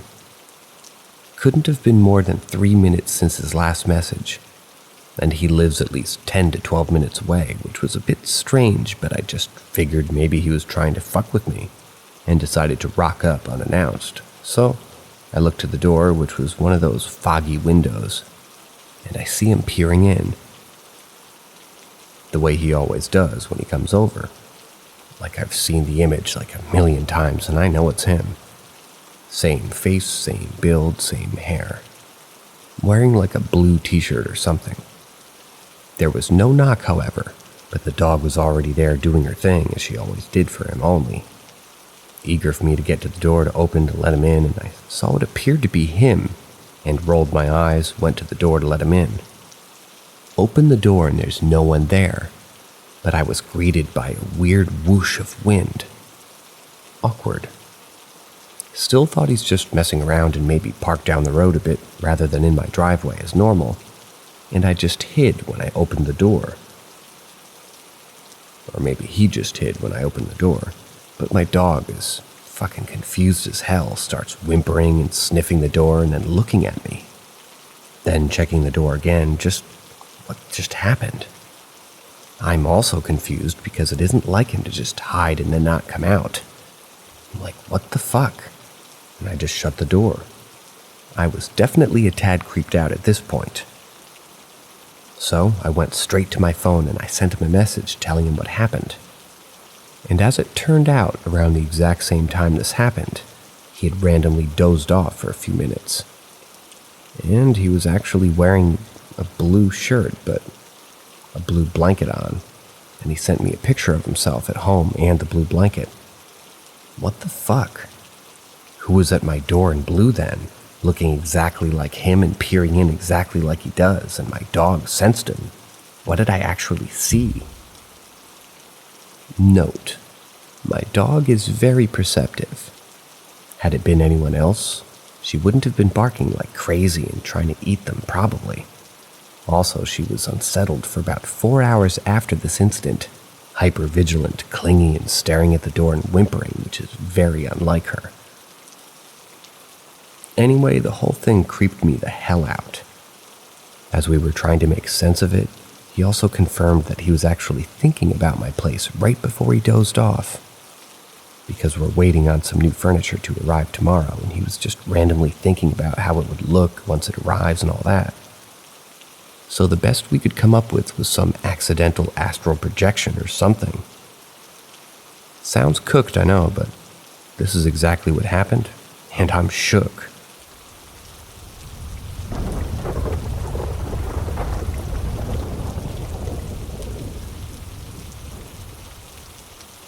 My haunted hallway experience. Not safe for work. You've been warned. During either my junior or senior year of high school, my dad moved into a new house after a divorce from my ex-stepmom. I had 2 younger siblings, between the 2 of them a younger brother and a younger sister. Since I lived with my mom a majority of the time during high school and stayed on campus during my first college semester, I shared a room in this house with my Anna, my younger sister, who is about 9 years younger than me. Alex, my younger brother by 6 years, had his own room down along the hall. This incident takes place in the upstairs hallway. For context, the hallway comes off from the kitchen. Going down it, you'll pass us kids' bathroom on the left, with Alex's bedroom door across from it on the right. Continuing down, the hallway ends in a small square, with the entrance to Anna and I's room and Dad's room sitting catty-corner to each other. Hope that's not too confusing. One night the summer before I started college, I was coming home late, and I was on a date with my, at the time, boyfriend. It was about 2 a.m., so everyone in the house was asleep. Coming in the house, I knew my dad was dead asleep because I could hear his snoring. I went upstairs and walked to my room. Alex and Dad's door were shut, meaning that they were both asleep. Anna was asleep in our room, and I threw my phone onto the bed and went to the bathroom to get ready for bed. I shut the bathroom door and started getting dressed for bed and brushing my teeth. As I was finishing up and brushing my hair, I heard a noise from outside of the bathroom door, in the hallway. This didn't really surprise me, since Alex usually got up in the middle of the night to use the restroom. I went to open the door to tell him that I would only be just a second. But before I turned the handle, I stopped. The first noise I heard had been the creaking of the wood flooring in the hallway. But now I heard a different noise. It was breathing. Now that doesn't seem scary in itself, but it wasn't normal breathing. It was a heavy, not labored or anything, just heavy. I don't know how to explain it, but there's a difference between the sound of kids breathing and adults breathing when you hear it in the dead silence. But the breathing definitely sounded like an adult. I could still hear my dad snoring, so I knew it wasn't him. It couldn't be Alex. That's why I stopped in the first place. That and the footsteps moved to the kitchen, and they too sounded heavy, like a grown man walking around heavy. This was when I started panicking. My first thought was, well, an intruder. There was a sliding back door in the kitchen that led to the backyard, and our fence was by no means unclimbable. I worried that one of the kids must have left it unlocked when they had went to the park behind the house and no one noticed. I knew for sure that I locked the front door when I had come in, but since I didn't use it, I hadn't checked the back door. Since it all made sense in my mind, I started panicking even more. I locked the door and held my breath, and I could hear the breathing start to come down the hallway. The creaking of the floorboards signaled how close it was to the bathroom door. I held my breath, frozen in absolute fear. The breathing was heavy and crystal clear, like a man was standing directly on the other side of the door. I was shaking with fear. My dad always locked his door at night, so he couldn't help my siblings. I didn't have my phone on me, and I was in my room on my bed. I didn't have any sort of weapon in the bathroom. I hadn't heard any more movement from outside the door, and that breathing was still there. I slowly and quietly knelt down so I could look underneath the door. I was looking for feet. I was so scared I could hear my heart beating in my ears. There was nothing. No feet. And suddenly no breathing. The creaking was gone too. I got up, still trying to be quiet, and grabbed my hairbrush. I figured that was the best thing I'd have for a weapon, and I was just going to have to make a mad dash to my phone on my bed. I held the hairbrush and quietly unlocked the door, then held my breath and listened. Nothing. I whipped the door open and looked up and down the hallway. Nothing. I ran to my room and grabbed my phone and called my boyfriend, that I was just on a date with hours prior. I even asked him if he could come inside after he dropped me off. I was so sure that there had been someone in this house. With him on the phone, I went through and checked the whole house. There was nothing. I checked the back door in the kitchen, and it had been locked. Alex and Anna were sleeping peacefully, and I could tell by Dad's snoring he hadn't woken up either. I went to bed that night with my door locked. The next morning, I told my dad everything that had happened. He could tell that I was genuinely scared, so he checked everywhere too. Apparently, we had an alarm system, and it hadn't gone off that night. It wasn't an intruder, or at least not a person, but it was so real and so terrifying that I didn't go visit my dad for a while after that. And it was the first few months before I spent a night at that house again.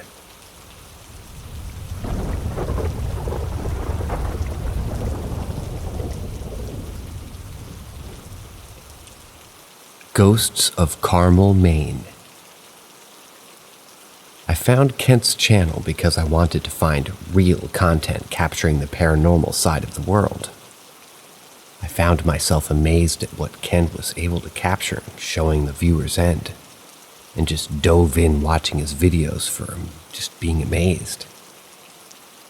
I soon caught up with his videos until recently.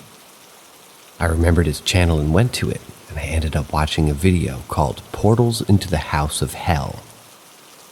At first, it was the same normal video I remember watching, until it got to a certain part of the video. Stamp 4913. This raised an eyebrow. It 100% looks fake and reminds me of those fake ghost apps where you can make one appear. So I did some research on the photo capture. I couldn't find a 100% match on it. Some similar, but nothing as body-shaped as shown in the video. Moving on around stamp 5646. Kent expresses that he found or saw a book on his table. A book with 6-digit fingers. A number 3 really got my attention. I opened the book and what I saw shocked me. While maybe Kent just didn't know where this book is from or the video is fake in that moment, the book, as some of you will see, is from the children's TV show Gravity Falls. Kent goes on about how the inside of the book shocked him. While it was truly like any other children's ghost and spell book that you would find at a book fair or online. Following up, Kent then showed a picture of some evidence that he had found a while back. A knife and 2 runes. I was curious on the runes and ended up doing a lot of research on them, and their meaning, and to see if it had just maybe been a picture from somewhere. While I did not find the exact image online, I did find similar runes online for sale. Some wood, some stone, and some differently shaped, but none exactly like in his picture. What I found out about the rune symbol. In runes, X, the meaning, gift. Gabo, gratitude, exchange, receive, or sacrifice. Out of all of the research I've done, I couldn't find the second rune that he showed us. It was a mixture of X with another rune, meaning freeze or frozen. My guess is that either that rune is 100% fake, or just so out there that I couldn't find it. Unless it was also an X, which was marked down in the center, which would mean freeze it, which would explain a series of bad luck on him and his family if it's real, maybe. I also want to point out that in the picture, at a quick glance, the black lines showing the symbol seemed like a thick carving or paint.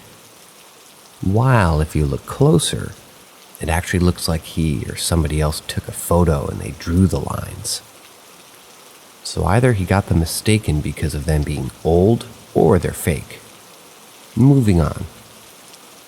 Kent also shared some photos of his family and things that he had that were happening to them. I also searched for those photos one by one. I did this not to be insensitive, but for research. For starters, let's go with the cuts and scratches on the legs and arms from the cat. That very well could be true, or they could also be from playing or falling somewhere. It's very easy to fake. I did, however, not find any matches online. Same for all the photos that he shared. Therefore, they very well could be 100% his photos that he's using, or special effects maybe. I'm not sure, nor am I claiming he is. Moving on to the shadow people. I would like to have a conversation about the multiple shadow people Kent has captured. They are freaky, don't get me wrong, but the question is, are they real?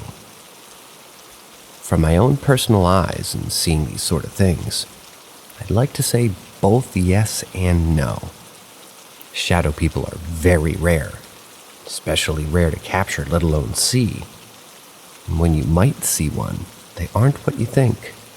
They generally appear as a mist, a very dark blob, maybe a line. I'm not claiming that they can't form as a humanoid shape, but I've yet to see one like that. I have, however, seen a full body form before, a detailed older woman, clothed and all. Nothing I've seen from Kent's videos have been similar at all, as they're generally shown as shadows exclusively. I want to move on to voices from the videos, but I don't personally remember too much about each video to have a full talk. This will be the end for now.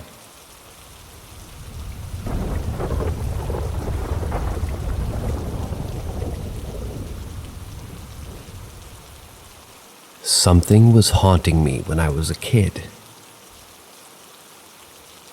There was a time of my childhood where a lot of strange things happened to me. During that time, I used to have nightmares every night.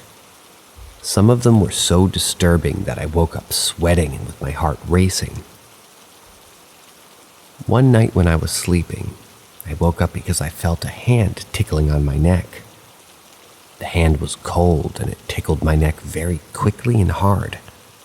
So when I woke up, I still had the sensation in my neck skin. I thought that maybe it was just a dream, and I went back to sleep. It didn't go away. The tickling started happening every night, and during the day I would ask my family if it was them pranking me. But none of them took me seriously, so it definitely wasn't them.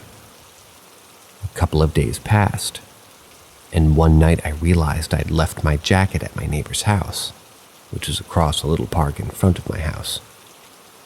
It was dark outside, but I didn't feel scared to go because it was only 5 minutes away. So I decided to go as quick as possible. Everything was going all right until I started crossing the park. Suddenly I felt uneasy. This place was extremely quiet and lonely. I felt like something dangerous was watching me. And that's when it happened. I heard a deep, long moan come from between the bushes. Something that sounded like a zombie. I turned around and looked into the bushes. I will never forget what I saw. It was a tall, completely red man. He looked like he was covered in bright red blood. I started screaming and ran to my neighbor's house. They let me in and gave me a glass of water to calm me down. My heart was about to come out through my throat. I was shaking so hard that it took me a while to calm down, and I was telling them what happened. After that, they took me home. I told my family what happened, and they told me I just imagined it. I couldn't cross that park anymore from the fear. It felt like it was just too much from seeing that. I had to cross it a few times after that happened, and I heard the noise again. Just heard the noise. I never saw the man again. But no one seemed to hear it, just me. Luckily, one day it just stopped happening, as well as the tickling and the nightmares. I still don't know if it was my imagination or not, but it felt pretty real to me.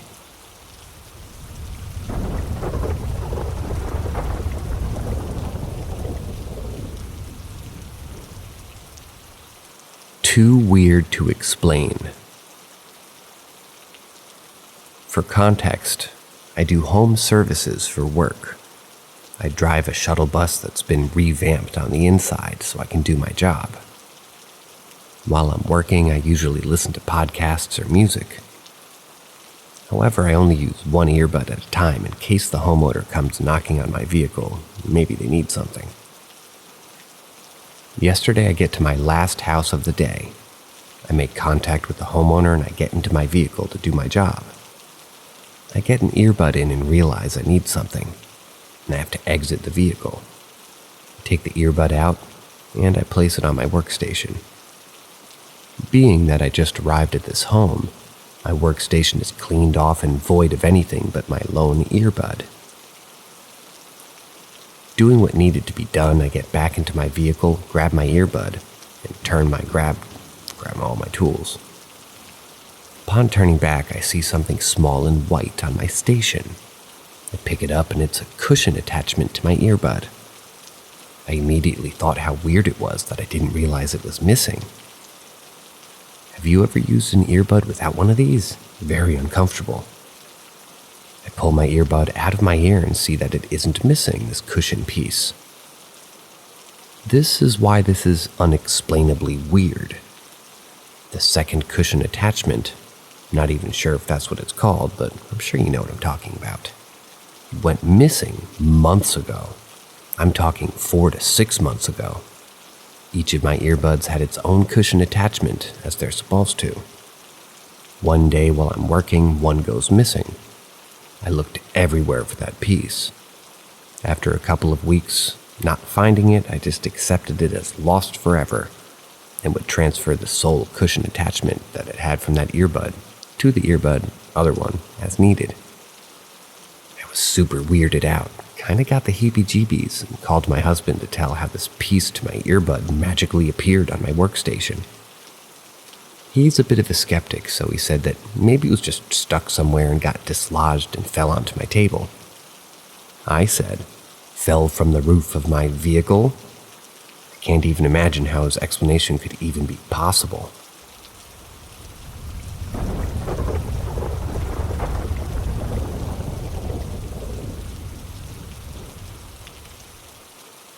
Was an atheist before this. I'm a 49-year-old male.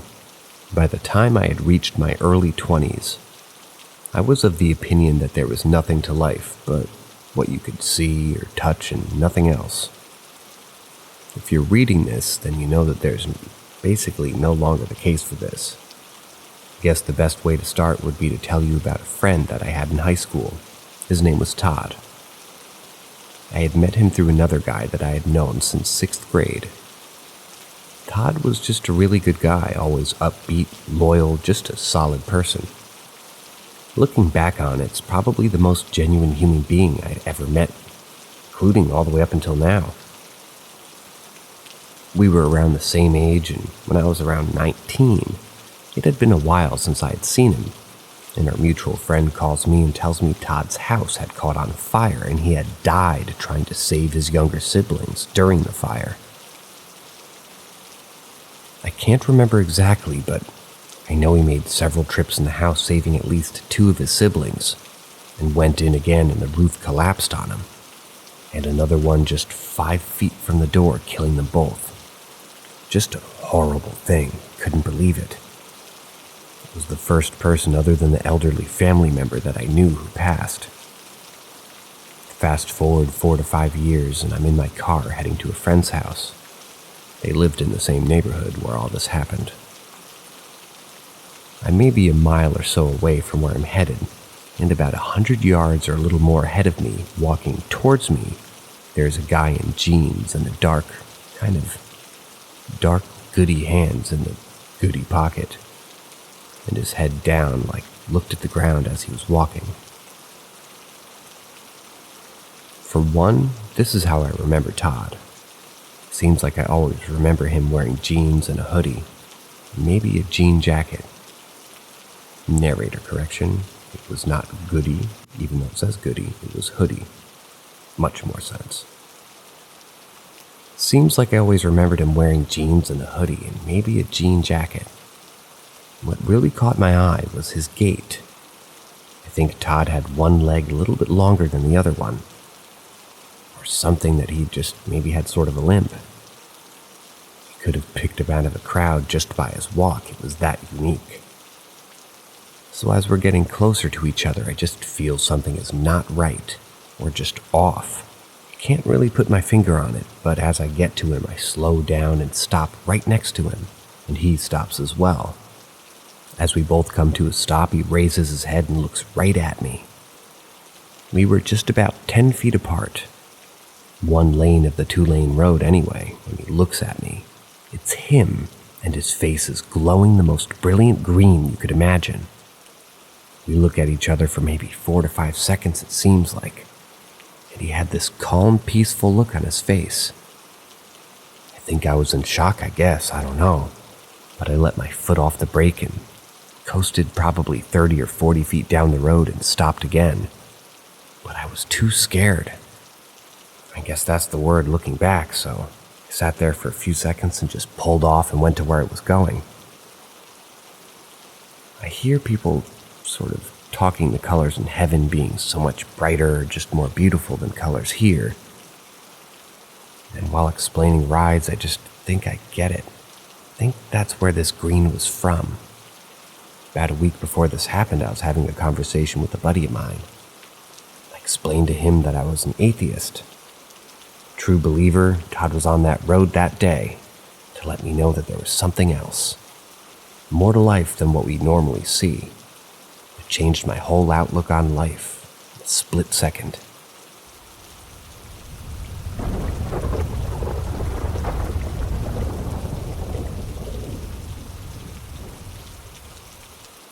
Ask Reddit. Portland, Oregon, 1994.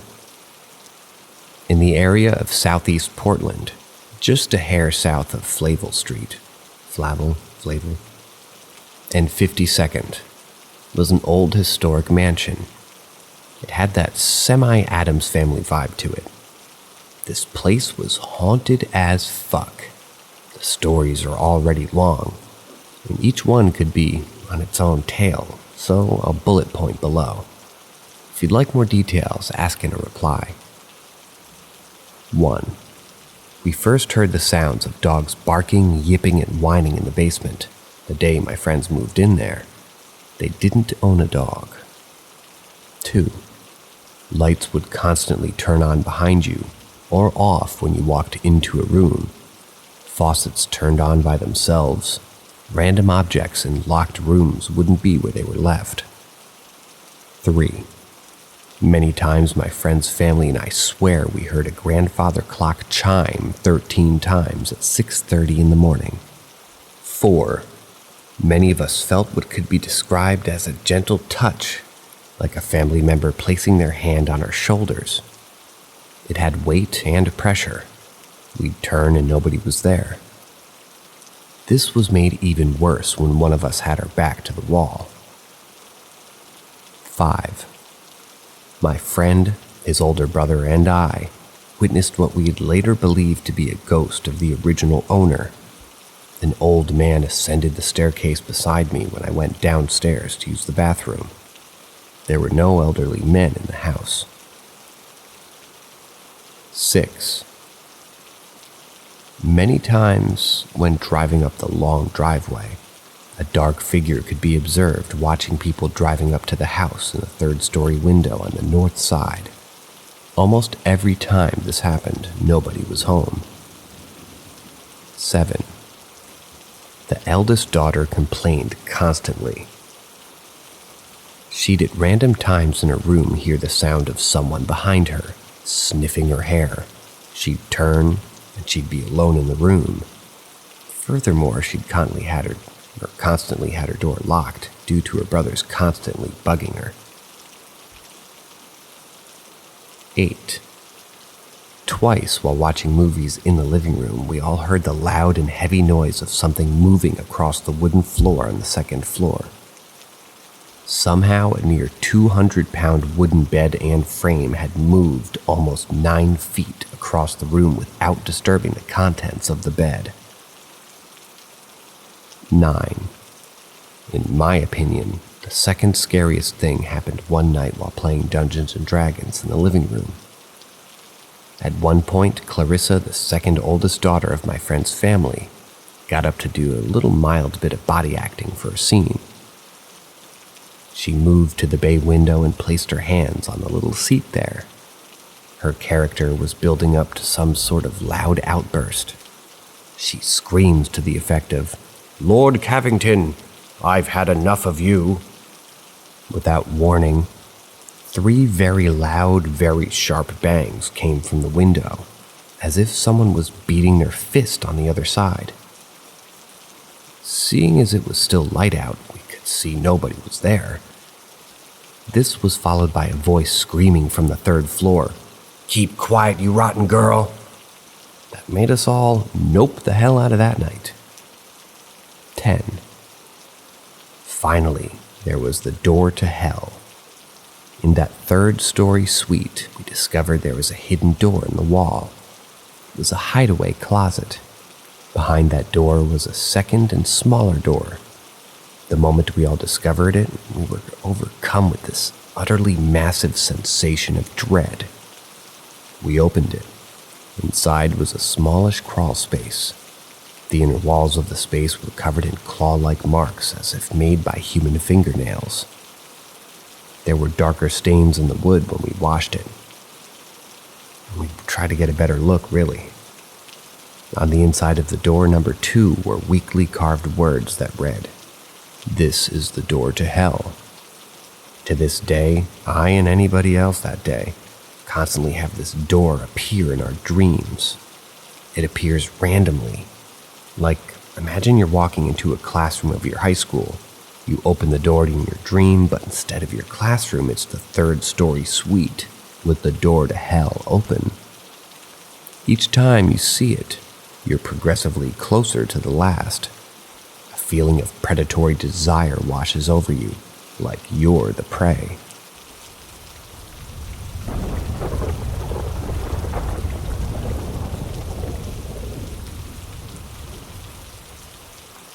Ask Reddit. Lived in my grandparents' old farmhouse for a few years with my family after my grandmother passed away. 3 crazy things happened while we were there.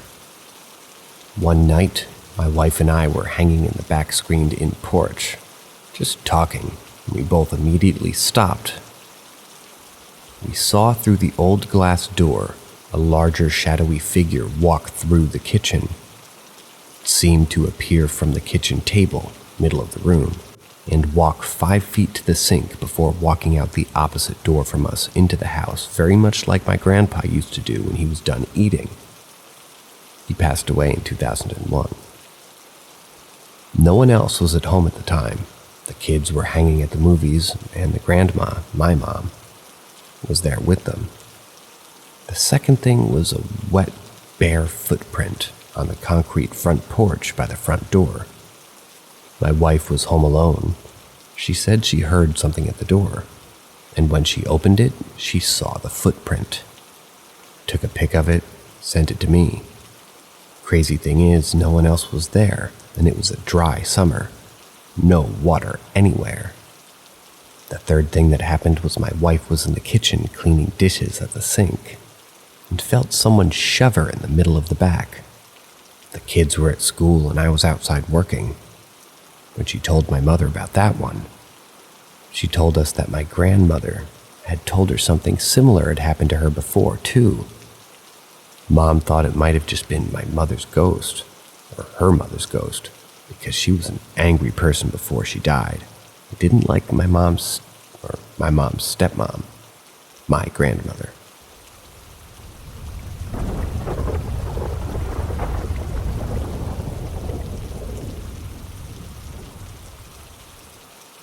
Ask Reddit.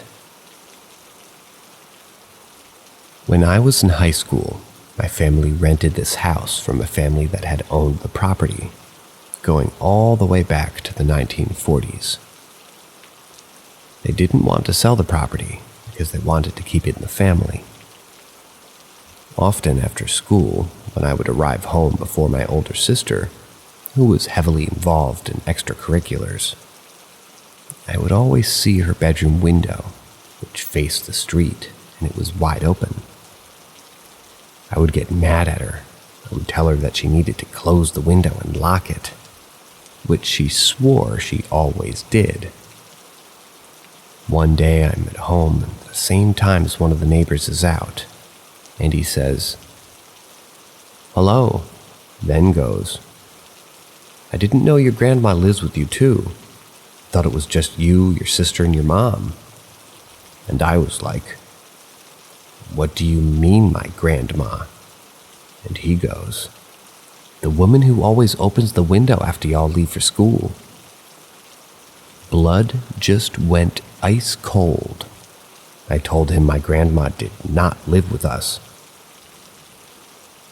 Same house, different incident. We had a large German shepherd named Fluffy. We kept him in the backyard, and we brought in when we got back from school or got back from work. Once again, I was home early, and I went to the backyard to play with her, and I'm about to open the back door, which has a small window and a small curtain built into it above the handle. To go inside when Fluffy freaks out, just growling and showing her teeth. She goes in front of me and stands against the door and is barking like mad. I look up past Fluffy to see the window on the door. A dark figure was looking out. Totally distorted. I noped out, ran away from the house to my aunt's, who lived about 2.5 blocks away. Our back door led to the kitchen, hence the little curtain and window to peek out into the backyard. Same house. Also had a small tuxedo cat named Maggie. And one day my sister is out at a friend's house, and my mom is working late, and I'm by myself. So I'm just chilling, sitting in the living room. Fluffy is asleep in the kitchen, and my cat is playing in my room. When all of a sudden she darts out of my room all puffy and lands on my lap. I start to smell what smells like a dead animal in the house. I'm gagging and see a figure walk from my room. It happened so fast. Fluffy is growling like crazy and my cat is a puff monster. Luckily, I still had my school bag near me and I put Maggie in my bag with the zipper partially closed. That way she could poke her head out. And I left the back door and I just ran to my aunt's house in the middle of the night. I was just sobbing. Felt bad because if I was strong enough to control Fluffy, I would have taken her too, but fortunately she was a massive dog and was almost larger than me in height when she stood on her back legs.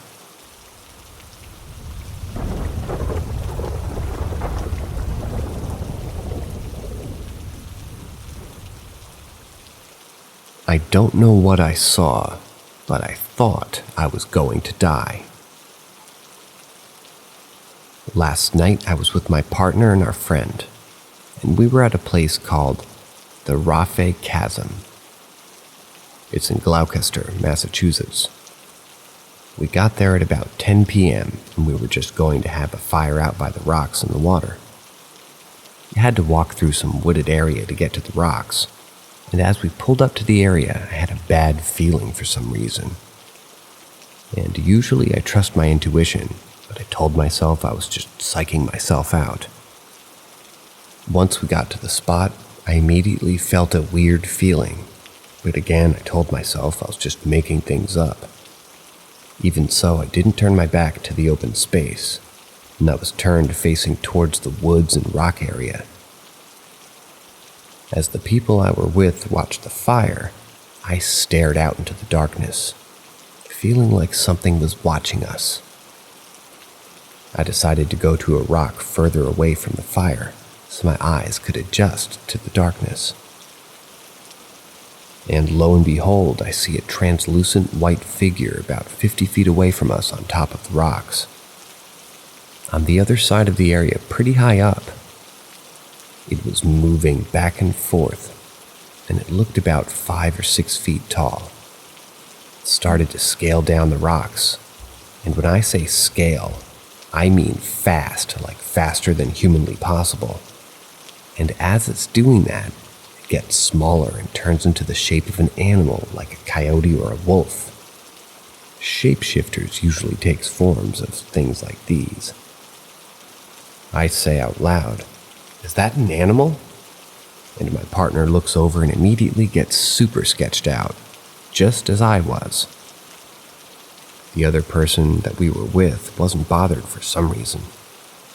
He said he saw it, but in the moment he was trying to convince us that it was a person, he was drunk. As I see it coming towards us, I get absolutely horrified that it's going to kill us. I tried to go up higher on the rocks to get away from it. I literally thought that was it. Thought I was going to die. I had the most horrifying feeling, and it was genuinely the scariest, most terrifying thing I'd ever felt or seen. I pulled out my phone and shined my flashlight on it to make sure I'm not tripping, and I think that I deterred whatever it was away from us, because it ended up running into the woods and disappearing. My partner and I were completely horrified, and my legs were violently shaking. I said that we need to leave immediately. The friend that we were with wanted to stay and finish his drink, but we wanted to go. He told us that he would prove that it was a human by trying to run down the rocks as fast as he could to prove that a human could be going that fast. But when he did, we couldn't hear him running around. And that's the scary part about what we saw. It was completely silent as it went down the rocks and back up them. We weren't able to process what had happened until we had gotten home after we dropped our friend off. When we did, we decided to do some research about ski walkers and the area that we were in. That's the end of today's selection of stories. That was an interesting read, and I was not ready for the Dungeons and Dragons accent there. Hope you guys have a great night. See ya.